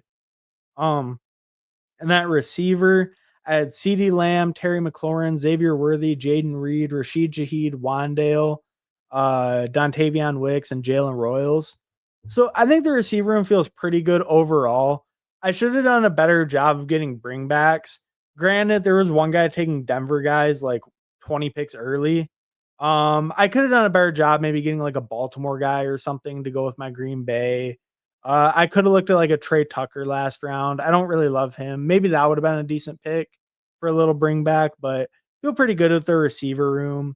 And that tight end, I got Kittle and Ertz, which I feel totally fine with those two. So, feels pretty good overall. I didn't really get any bringbacks like I would normally want to. That's probably the biggest, like, downside, but I think the build overall feels okay. Um, alright, so oh, James Young, see you in the Eliminator Street 30p. Alright, you guys have fun. I'm running a, Superflex puppy right now, and then I'll count it down in just a second. I'm gonna do the 20-second. Let me just check the chat. Alright, so I'm gonna enter the 20-second Superflex puppy in 10, 9, 8, 7, 6, 5, 4, 3, 2, 1. Alright, so 20-second, puppy waiting on 4. Um, in the Eliminator Streets. Hi, yes, coin flips are a jam. You know, the Illuminator is gonna be so much fun, though, this year. I think, with the Eliminator, I'm at, like, maybe about 30, probably not 30, 24 of those. I'm at 24 Eliminators right now. Those are gonna be a lot of fun, and I'm at 29 Superflex. That's actually a little surprising. Um, but yeah, the Eliminator, like, I'm gonna do at least 100 of those this year, and, that one, the actual odds on it don't seem too great. Sorry, let me go back to this. So Puppy Superflex 20-second waiting on 1. Um, yeah, I mean, the actual odds on the Eliminator don't feel super great, but it'll be a lot of fun, especially to get into, like, head-to-heads. You can talk some shit to people, stuff like that. That's gonna be a pretty good time. Um, alright, so I think it's just Steve from the chat in here. I don't recognize anyone else's name, but, you know, we'll see how bad Steve can cook me in this. At least we're not super close together. That would be pretty bad news. But, yeah, so we got Steve in here. Maybe I do have Steve's rankings. I could upload those actually. That would be kind of funny, just draft off the same rankings. But I'll just go with the raw ADP right now. We'll see how it goes. Uh, just a side note, if anyone wants to do marathon, Nick is waiting for 2. Oh yeah, Nick and Meg are doing a stream right now, right? Um, yeah, so I mean, if anyone hops in a marathon, that'd probably help Nick out quite a bit. He's streaming with Meg, I think, right now on his channel. Nick Backlidge, he commented earlier. Let me pull up. Yeah, so if any of you guys want to see a marathon, I just pull up one of his comments. It's just the same name. So he's streaming with Meg right now doing a marathon, I think.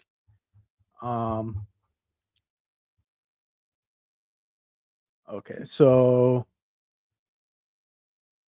all right. So I'd imagine Steve. Oh, wow, Steve got lucky too. He's getting Jaden, I'd imagine. Go Jamar Chase. Build out of it.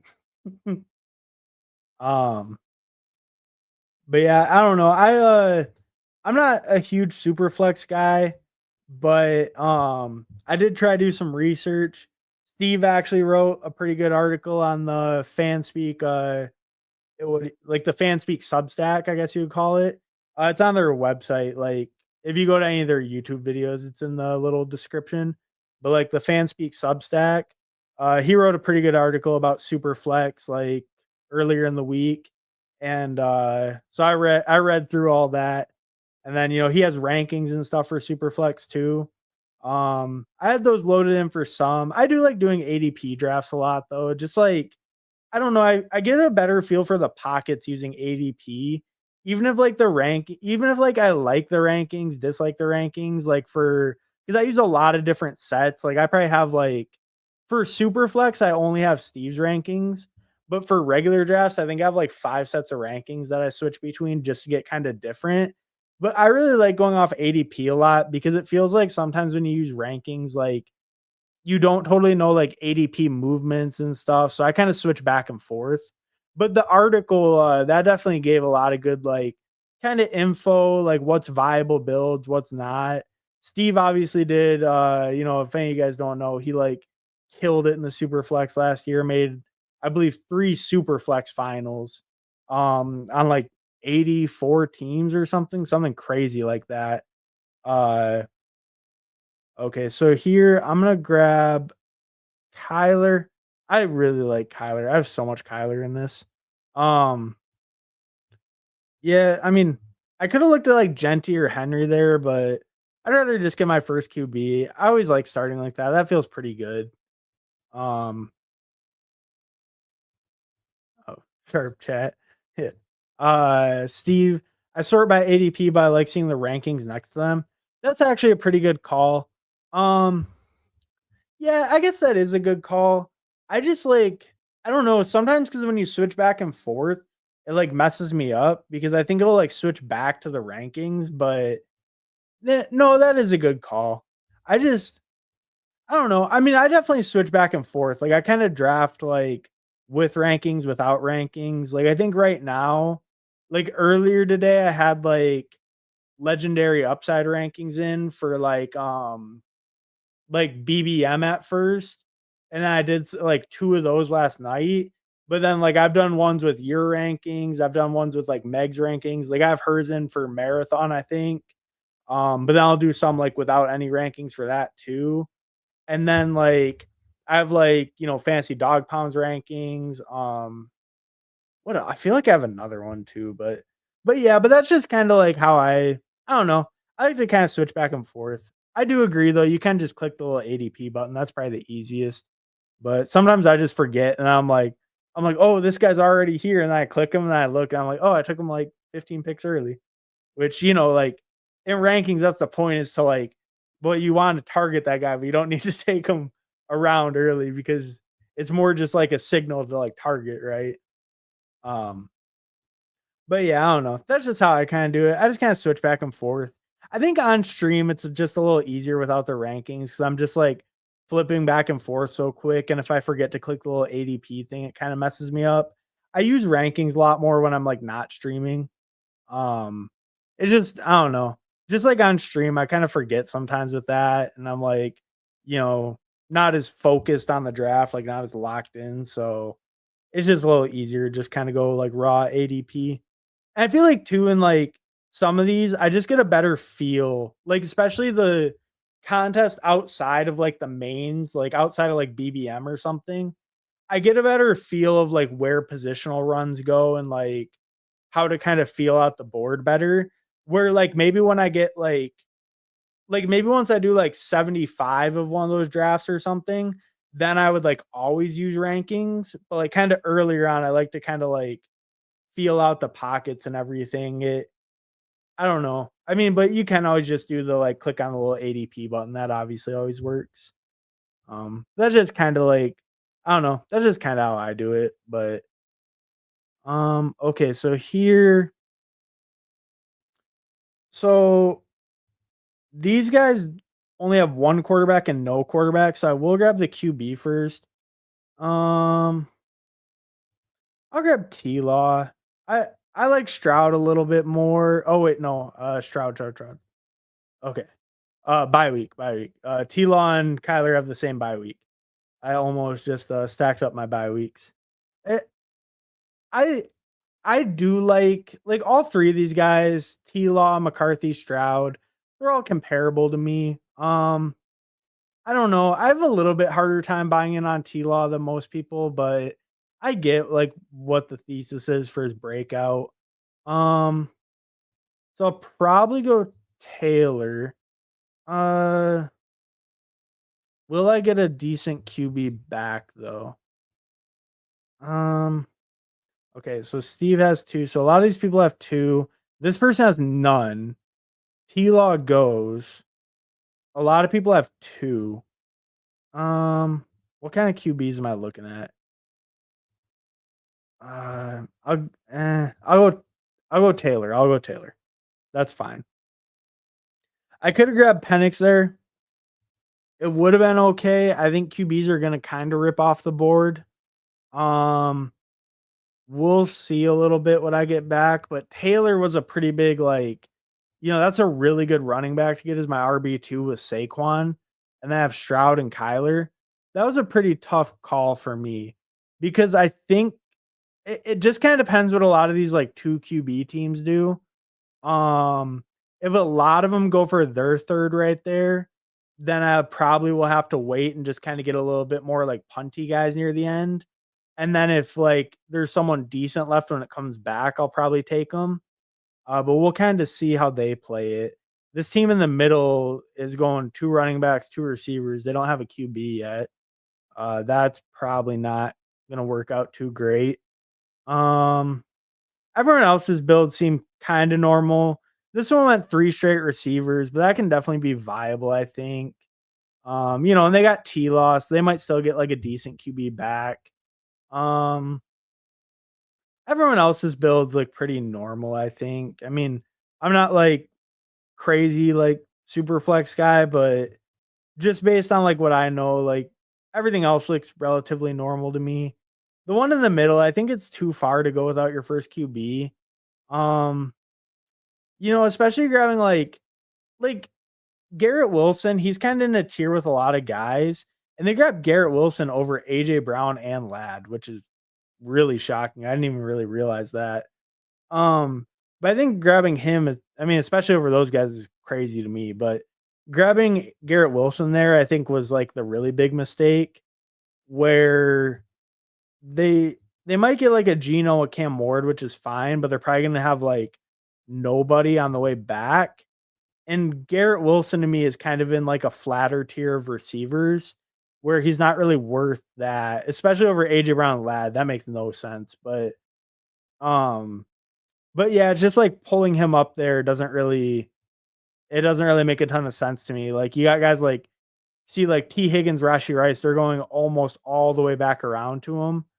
So it doesn't really seem totally worth it. So I could see if Darnold makes it. Um could grab Shook, could grab Dimes early. No, this is way too early. No. Um Wow, Brees Hall's still there. I'm just gonna grab Brees Hall. I can't pass on that. Um, oh, sorry, I missed a couple of the chats. Uh, how exactly it's a signal, but it can be tough and slows every single time I have to sort by ADP. And when you're in so many, that can be tough.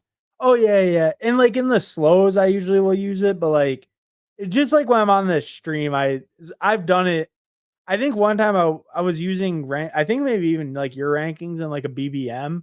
I picked a guy like 20 picks early just because like I didn't sort it back. And that's my mistake. Like you said, it's a signal. Like there's a reason he's ranked higher. It's to tell you like you should pick this guy, even if it's a little early, but it doesn't mean like, oh yeah, pick him directly where he's ranked. And that's how like all like any decent rankings do that.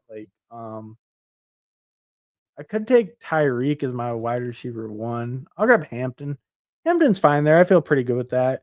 But yeah, like you were saying, like it's a signal. Like that's what like all good rankings do is like because if you're overly tethered to ADP, it's kind of like what's the point, right? Like if you're like, oh, I don't want to move more than like 2 picks off ADP, even if I'm super high on them. Like yeah, it's like create the signal. It's just it like I get too mixed up with it, like when I'm streaming and stuff. Um, Thad, who needs rankings? I just hashtag get my guys. That see, and that's the real truth. That's what the real ball knowers do. Putt Daddy agrees with that, I think. But with what Thad said. Uh, but yeah, exactly. Exactly. That's what the true ball knowers, that's how they play it. It's the only real way to play it. That makes complete sense. Who needs rankings? Just get your guys. I got Brees Hall. That's my guy. I love Brees Hall. Um, yeah, so I'll go over my team real quick and then I'll look at what Steve's building over there. I haven't really looked at his team too much. So I got Kyler and CJ Stroud. Feel pretty good with those two. Um, I'll try to look at a guy that's viable a little bit later. And then I got Saquon, Jonathan Taylor, Brees Hall, Marion Hampton at running back. No receivers or tight ends yet. So I don't know. Hampton, I was kind of debating with Tyreek. I do like Hampton there. He has a different bye week. I do have Brees and Saquon with the double bye week. Um, Hampton, I think, was a little debatable. It does seem like this room is maybe not like snapping the running backs too quick, but I don't know. I like getting Hampton there. That feels okay. Maybe Tyreek was a little better pick. Kind of tough to say. I didn't have any correlation with him or anything.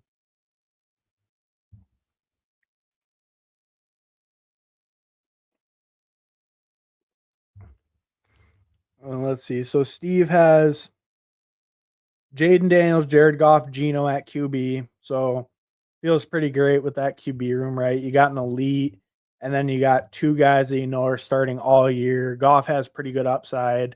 Even Geno, I like where Geno goes in like any kind of format. I think he's a little bit of a value, but three guys you feel totally confident start all year, barring injury. You got Henry and Kamara. So a little bit older running backs, but guys who should project really well if they stay healthy. That feels good. Then you got Lad McConkey and JMO with Goff. So yeah, I mean, I think that looks really good so far. I mean, obviously you're like the super flex guy, so I would expect nothing less. But yeah, I mean the build's looking pretty nice. Pretty good balance. You got your three solid starting QBs. I was actually really hoping to get Aaron Rodgers back. I didn't want to say it or anything in case like I don't know. I just don't like saying it beforehand, but um I could grab Tyler Shook. Um Trevion is kind of cool. I'll grab Pickens. I really do like Pickens a lot. Maybe I should have grabbed Tyler Shook. I don't know. Um if he goes, I'll probably grab Quinshawn even. I'll probably just get a fifth running back. Um, but if I get Shook, I can go like Shook Rattler late or just Shook. I really don't believe in Rattler, but if he starts, it could be worth it. Um, I'll probably grab Shook if he's there over Quinshawn because QB is like really kind of cooked after that. Oh, I could grab Danny Dimes because AR's hurt. I don't know how bad the injury is though. I'd rather just take Shook. I feel more confident he'll start more games than Danny Dimes. Oh, and Quinshawn goes anyways. So that actually kind of works out. All right, so we got Shook there. That feels fine to me. It's not like I just feel pretty good that he has a good shot to start most of the year. I don't really love him as like a player, but he might play quite a bit this year, like just games played. Um, Steve, yeah, agreed. T. Higgins or a healthy Rice can outscore Wilson. Oh yeah, yeah. I really didn't get that pick. I mean, he took Wilson over AJ Brown and Ladd too, but oh, I guess just like you were kind of saying with the like, because I was saying the flat tier thing. Like, yeah, it's like Garrett Wilson. Maybe he does have like if you really believe in him, like if this guy really believes in him, even if he has an edge over them, it's just like the difference isn't gonna be crazy, right, between them.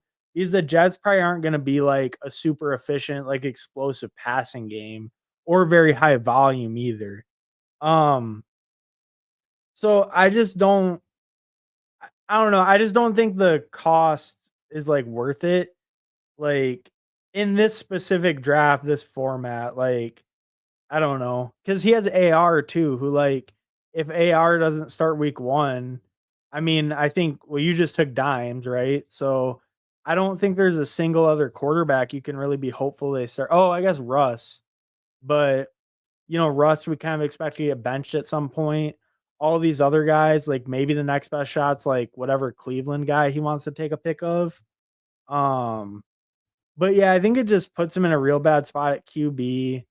He kind of reached like Garrett Wilson might have also just made it back. If T Rice went right before that, he might have been able to get Garrett Wilson all the way back. So I don't know. That was just kind of it was just too early, like ADP, unless he's just doing like one draft. If you're doing any kind of volume, like it's just reaching like that is never going to be a good idea. You're giving up too much like value, unless you're doing like ultra low volume. Um, Yo, hey, what's up, Aaron Sandy? Thanks for stopping by, brother. We're doing a super flex puppy right now. Um, I'll go over my team in just a second. Steve Steve, yeah, I'm lower on Wilson in general. Yeah, I'm, like, okay where he goes, but, Garrett Wilson, I'm okay where he goes, but, like, I don't know, I'm kinda right, like, fine with where he goes. I'm not very high on him, I'm not, like, super low on him. I definitely wouldn't reach for him, though. Um, I would rather guys like Adams and Evans over Wilson. Hmm, eh, that might be a little stretch for me. I get it though, because they have better offensive systems, probably higher pass volume. It's just with the older guys, I worry about them falling off a little bit. I don't hate that call though. I don't think that's like a bad call. I'm just maybe a little bit more worried about those guys with like age related factors, but I do get that they have better offenses. So I can see the argument either way on that. Um, to me, it was like more like the right, like with this specifically. I mean, obviously, AJ Brown lad is just ridiculous to take Garrett Wilson over them, but like T. Higgins, Rashi Rice. I think Harrison and Garrett are actually really close to me. But like T. Higgins, Rashi Rice, I think either of them are over Garrett. I know you're lower on Rashi Rice, but so maybe that's kind of the debate, I guess, in that range. But over Ladd and AJB was more just kind of the like what are you doing part like Ladd McConkey, AJ Brown, like come on, like that's just kind of crazy to me. Um, all right, we'll take Jalen Warren. I actually kind of like Jalen Warren this year. Um, Yeah, we'll grab Jalen Warren. So I'll go over my team really quick. So I have Kyler, Stroud, Tyler Shook. That feels okay at QB. I might look at Rattler real late. He might go okay. Just for a 4 QB build, kind of give me some security in New Orleans. At RB, I have Saquon, Taylor, Brees Hall, Omarion Hampton, Jalen Warren. I think that feels pretty good for a running back room. Probably tack on a sixth later, but I feel pretty good with that. And then receiver, I just have Pickens and Olave. So I have to throw some more volume on there, but that feels pretty good. Um, oh, what's your favorite BBM team you've drafted so far? Uh, I'll actually look in just a second. I have one or two in mind that I like quite a bit. Um, Steve Adams outscored Wilson. I was laughing because I saw Thad. I saw a bunch of caps letters come in. So Adams outscored Wilson last year on the same team.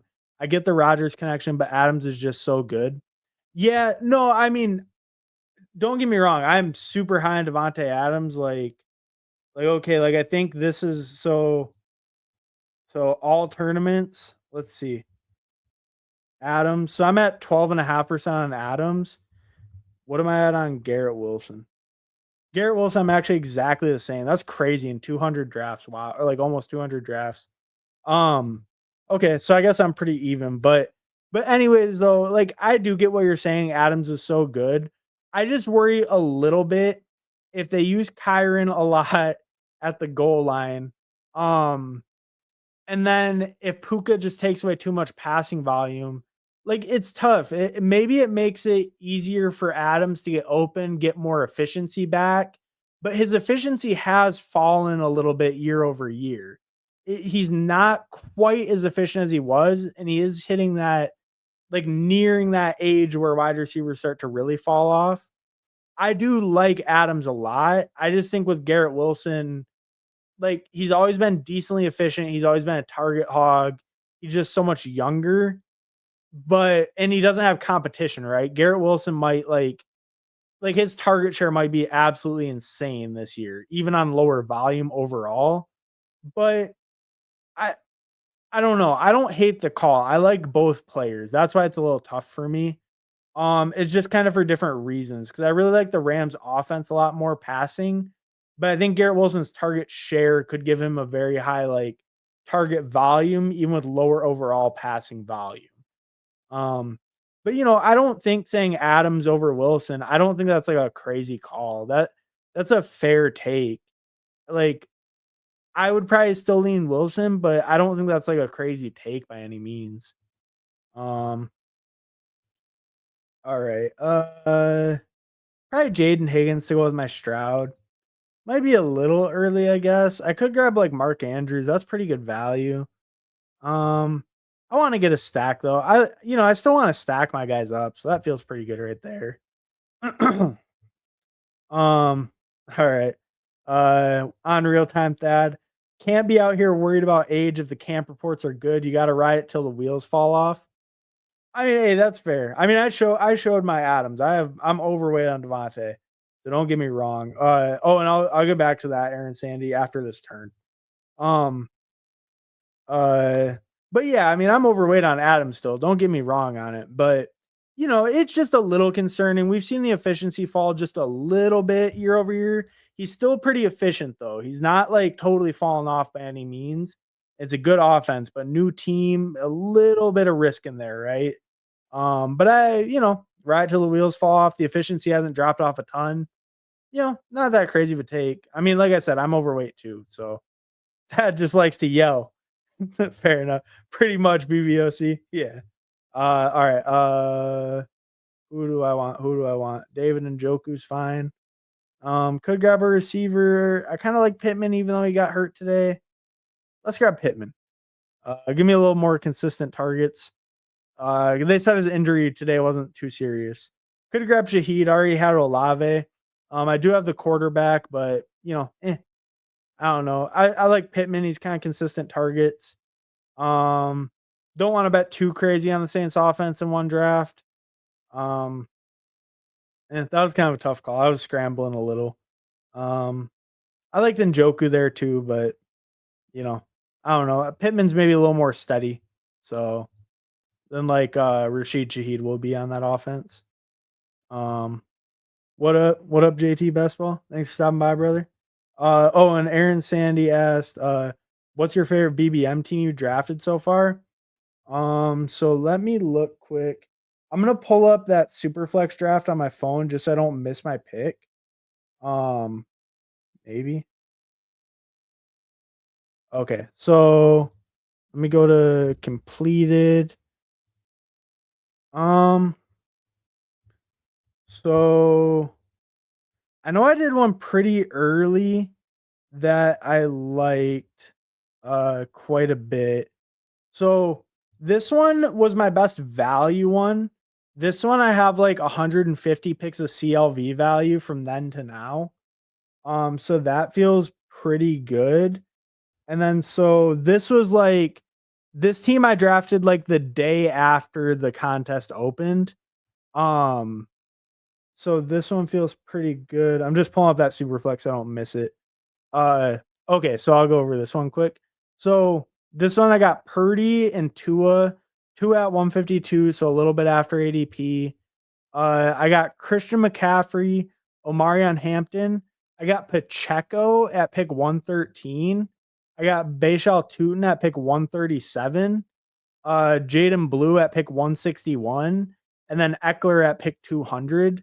So that one I got like pretty crazy running back values overall. So that felt pretty good. And then at receiver, I got Nico, Terry McLaurin, Jalen Waddle, Calvin Ridley, Brandon Ayuk, Jalen Noel at 176, Darius Slayton and Michael Wilson. And that tight end, I got Hawkinson and Kraft. So this one is like my best value team, but I didn't really get any week 17 or anything because this was before the schedule. So this was probably my best value, like BBM, where I got just like kind of crazy values maybe you can't get now, but it doesn't have like the week 17 bringbacks. I do have stacks. Like I have Purdy with McCaffrey and Ayuk, and I have Tua with Waddle, but I don't really have any bringbacks or anything. So kind of debatable, like, is that the best or not the best just because I don't have any like bringbacks, but I have good values. And then I'll look at one or two more. Emo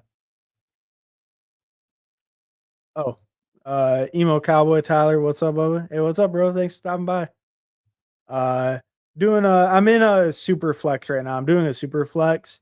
Aaron asked what was the best BBM so far. So I was going through one or two of those quick.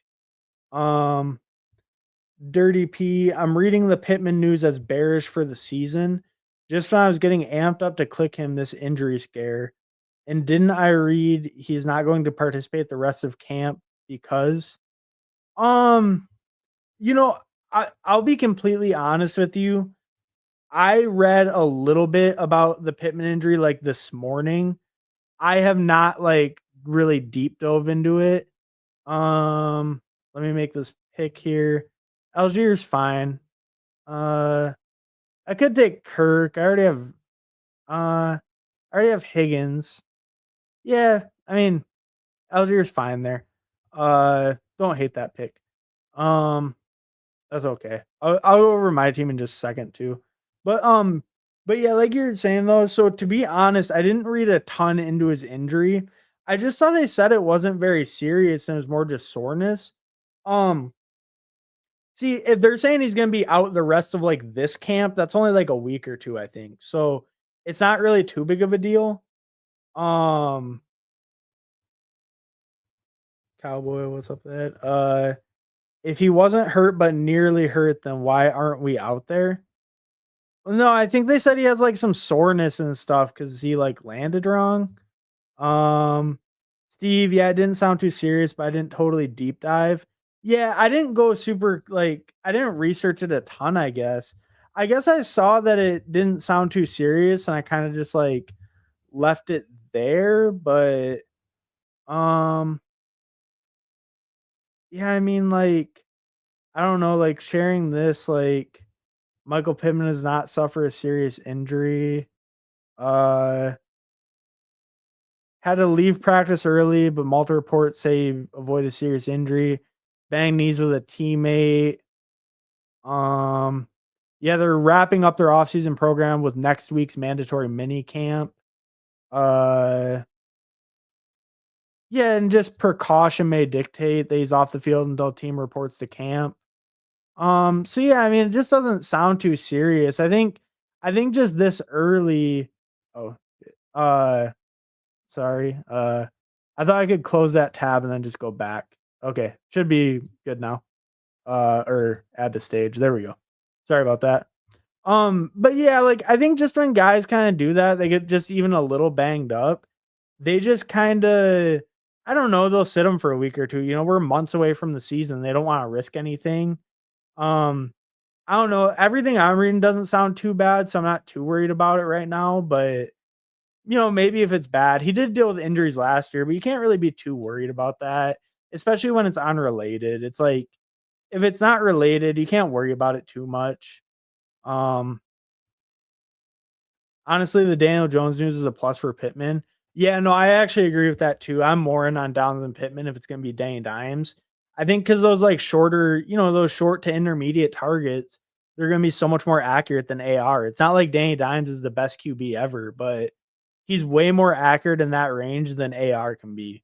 So I agree. I think that's also like pretty good for Pittman and Downs, in my opinion. Uh, Tyler, Emo Cowboy, everything this early in camp is precautionary. Yeah, exactly. Like, I don't know. You'll see guys get held out for like such little stuff. Like, it's so early right now. Um, I should probably grab a tight end at some point. So I'll grab Mike Gesicki. Uh, I don't know. I'll go over this team real quick. I think it's coming along okay. It's not like fantastic though. So Superflex. So at QB, I have Kyler Murray, CJ Stroud, Tyler Shook. That feels okay. Probably target Rattler a little bit later. As a backup to Shook. That way I have the full starting QB. RB, I have Saquon, Jonathan Taylor, Brees Hall, Amarion Hampton, Jalen Warren, Tyler Algier. That feels strong to me. I should be good stopping at 6 there if I want. Uh, let's grab Adam Thielen. Fits good probably. Yeah, I have a lot of young guys, a lot of rookies. Let's just grab a vet, kind of help them out. Um, so yeah, running back room I feel solid with. QB room's fine, not like amazing, but it's fine. Try to grab Rattler just to fill out that New Orleans spot. Then I got Pickens, Chris Olave, Jaden Higgins, Michael Pittman, Luther Burden, Adam Thielen. That feels okay for only having to start 2. It's a little thin, but I think I'm pretty strong at running back. I'm decent at QB. So that feels decent for a wide receiver room. And then tight end, I'm just going like full pump mode. I have Mike Gesicki and no one else yet. Probably target Otten or Schultz if they come back. If not, then like Chig, Jawan, Jatavion, guys like that. I'm just going full punt tight end. So I feel okay with the team. It's not like great. It's not terrible. It feels okay. Um, but yeah, it feels okay overall. Uh, I think maybe like early, maybe I could have like passed on Jonathan Taylor for like a Michael Penix to get my third QB, but I really did like Taylor there. Um, Maybe passing on like Brees to get a Darnold would have felt good too. If like Aaron Rodgers could have made it back, that would have felt the best. Like where I took Pickens, but he didn't make it back. Um, yeah, I don't know, a little bit tough. I could have went like Rodgers over Hampton. That feels kind of early, but maybe that would have been the right call. I don't know. I feel okay with the team. It's just a little light at QB. Obviously, a tight end's super weak, but I don't really care in Superflex. Um, and then receiver is pretty light, but it feels okay. It's not like terrible. For only having to start two.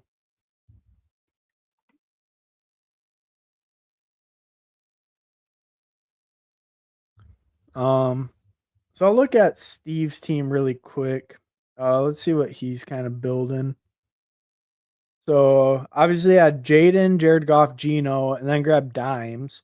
So crazy strong QB room.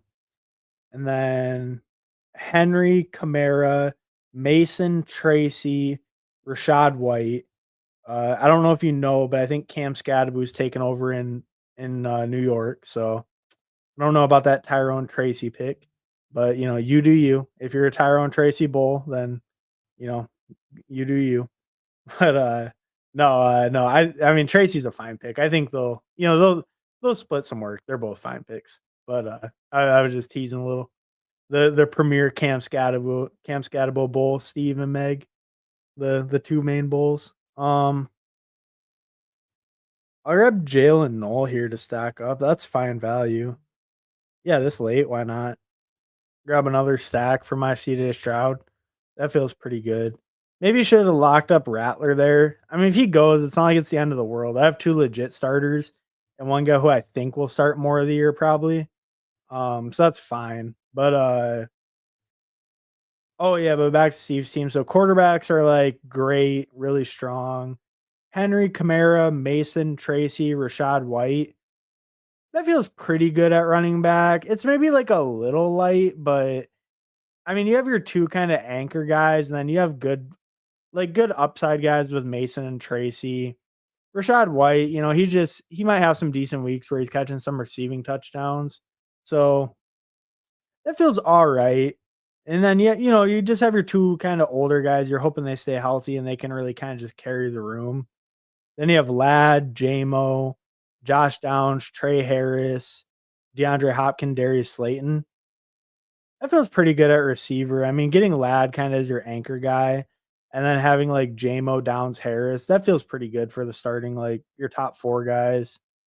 And then Zachers, Brenton Strange feels, definitely good enough at tight end. Hopkins, Slayton late, just get some upside, some spike weeks with touchdowns. Yeah, I mean, I think it's coming together pretty good. Pretty balanced actually, kind of looking through it. It's like kind of balanced positionally. Probably QB is the biggest strength, but it is super flex, so that's probably the right call. Um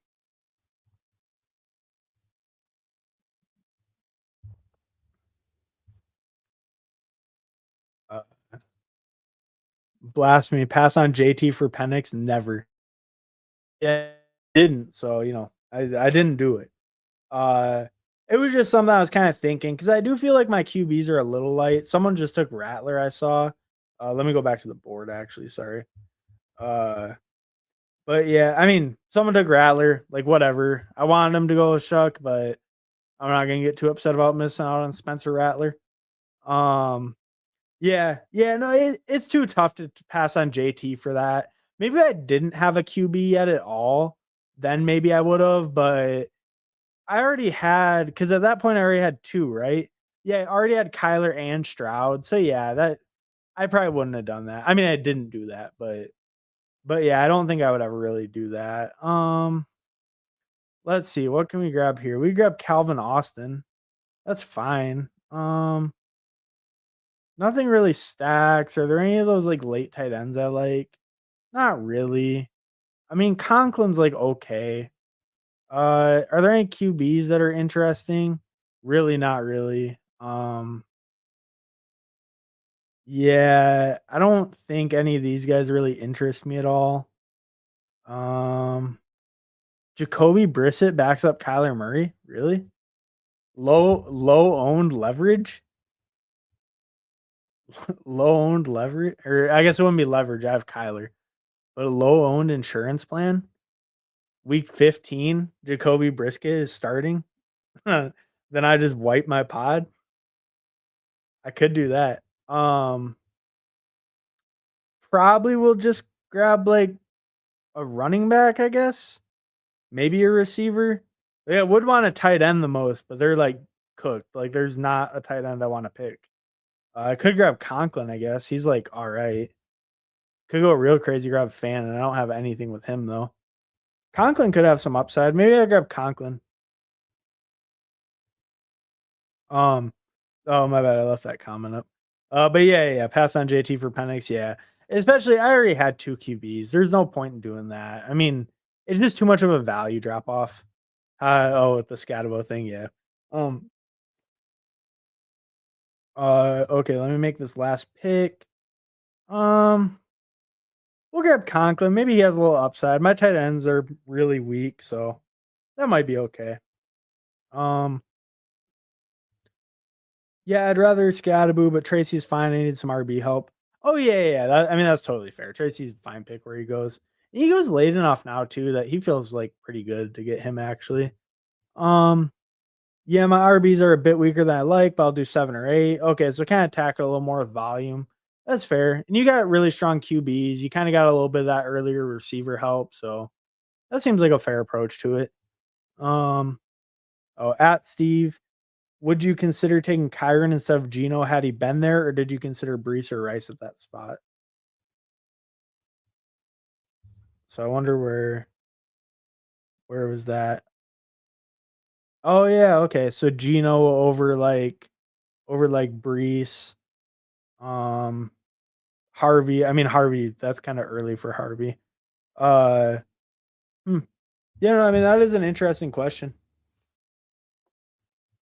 I wonder what Steve would have done.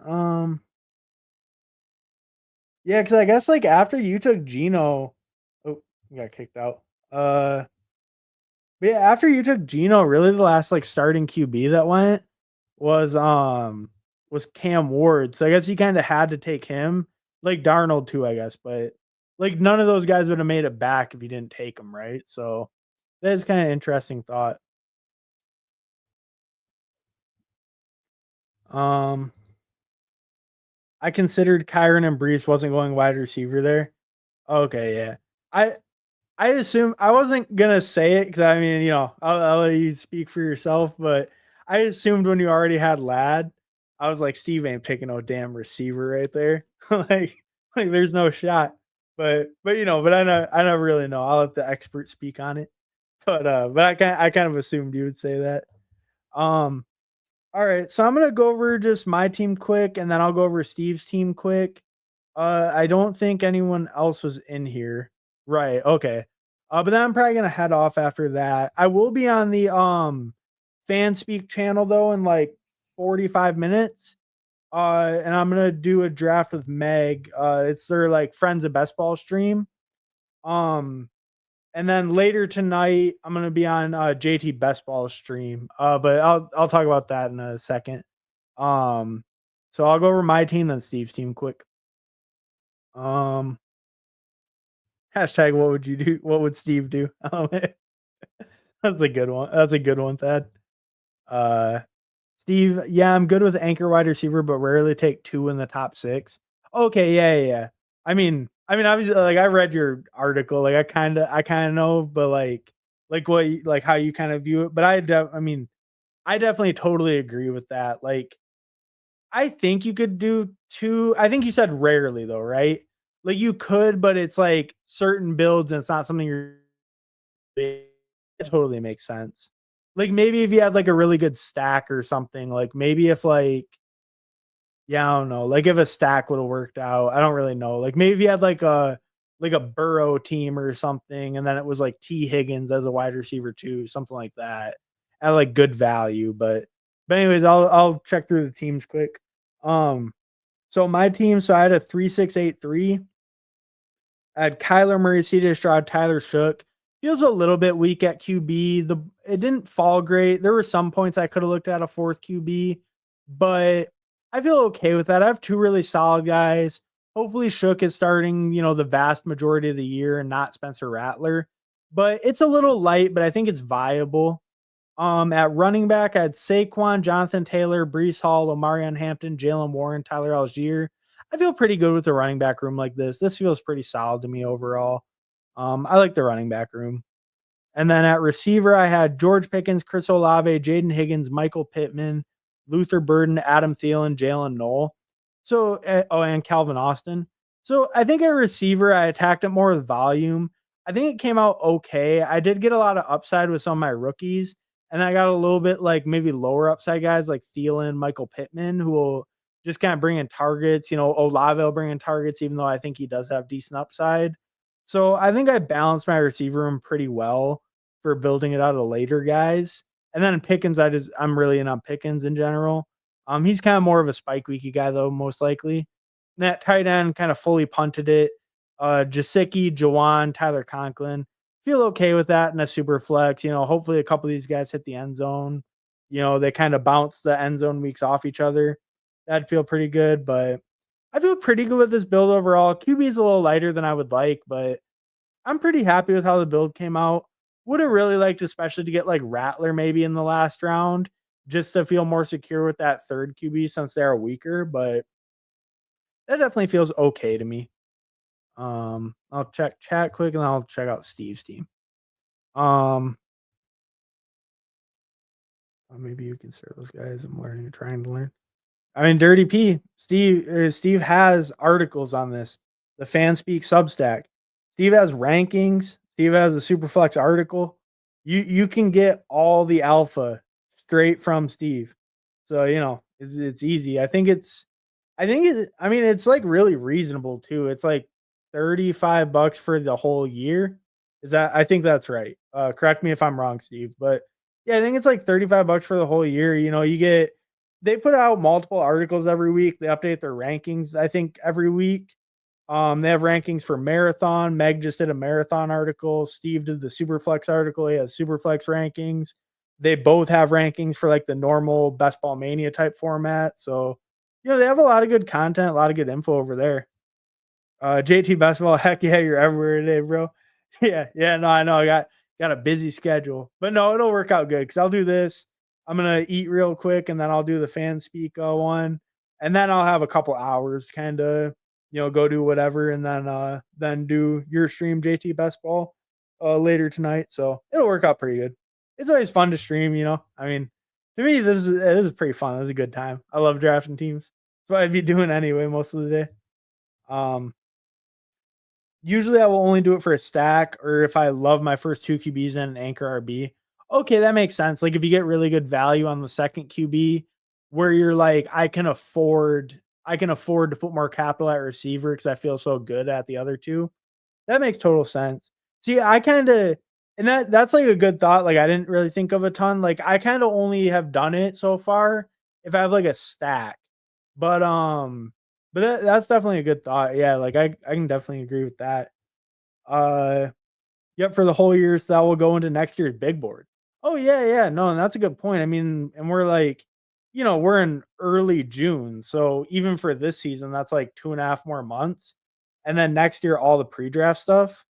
Yeah. So I mean, I don't know. I subscribed to it like 2 weeks ago or something, like, pretty close after they dropped it. And I've really enjoyed the content. I think it's really good info, especially like Superflex. Like I think the other ones, like I've drafted enough. I kind of intuitively, like reading the info can be helpful with certain little nuances or just how a different person views it. But like Superflex is something I didn't do a ton of last year. So, getting like kind of info from someone who did really well in it last year, it was like really helpful in this format because I kind of knew how I wanted to view it, and I think it was somewhat similar, but there were certain nuances and stuff I didn't really like know in the format that the article was able to like help me with. But yeah, I'll go over Steve's team real quick, and then I'll probably head out. Uh, okay, so Steve got a 4.862. So Jaden Daniels, Jared Goff, Geno Smith, Daniel Jones. I think super strong QB room. That feels 100% solid, especially with AR being hurt, getting Danny Dimes there. Feels totally solid at QB. And then you got Derrick Henry, Alvin Kamara, Jordan Mason, Tyrone Tracy, Rashad White, Miles Sanders, Raheem Mostert, Audric Estime. Um, so I mean, I think you have like your double anchor. You have good upside with Tracy and Mason. And then White should be good for just some like scoring certain weeks, high scoring offense, receiving role. Miles Sanders has a chance to kind of take over in Dallas. Um, I think it's a pretty good running back room. I think if your top two stay healthy, it's a really good running back room. But it's just maybe a little bit more risky just with two a little bit older guys and then just Mason and Tracy are hoping they get good roles. But I think early season you're definitely good with these guys, and if they stay healthy, you should have like a really strong room even here. And then receiver, you have Loud McConkey, Jameson Williams, Josh Downs, Trey Harris, DeAndre Hopkins, Darius Slayton. Hmm. So starting two, I guess though, Lad should hit basically every single week. You have Trey Harris, so if he hits, yeah, okay. So I think the receiver room's pretty good overall. Tight end, Ertz and Strange, so a little bit lighter, feels fine. So you did the biggest strength at QB. You have early running back, so and then at receiver, you spent some earlier capital. So yeah, I mean, I think the team feels pretty well balanced actually other than like your like QB is like a heavy strength, but then running back and receiver feels pretty balanced. And then tight end's a little weaker, but that makes sense. That's probably the strat, right? So yeah, I mean, I think the team came together pretty good. I like it. Uh, and Down should be real consistent. Lad obviously will be consistent. JMO hopefully will be decently consistent, but the spike weeks will be crazy, right? And then Slayton Hopkins, you're hoping they spike a little, get some touchdowns. Yeah, I mean, I like the team overall. Um, Nice. Steve, yeah, I was annoyed. I did Harris with Lad. Should have gone elsewhere there, but overall, I like it. Um, yeah, I guess I get that. Maybe get exposure to like a different offense. But if the Chargers are good, you're kind of making a more concentrated bet. I do get that though. It's a little debatable when you don't have the QB with them. So yeah, I mean, I like the Chargers overall, but I get what you're saying in this build. Maybe a different team, but kind of tough call. Especially like I don't know when you took Harris, was he like were there debatable guys?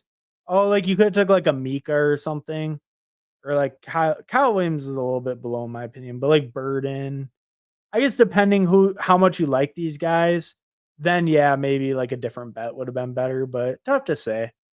Um, JMO for the stack. Right. Because you had Goff. Yeah. Yeah, no, I mean, I think it was pretty good. You did have a lot of, I didn't really speak on that, but you did have a good amount of correlation. Like you have a lot of week 17 bringbacks, and then you had JMO and Down stacked, and then you had Ertz stacked too. So yeah, I think that came out pretty good then. Kind of balanced that receiver running back. Henry's a cyborg, age doesn't matter. Yeah, no, that's fair. Doubting the big dog has not proven to end well.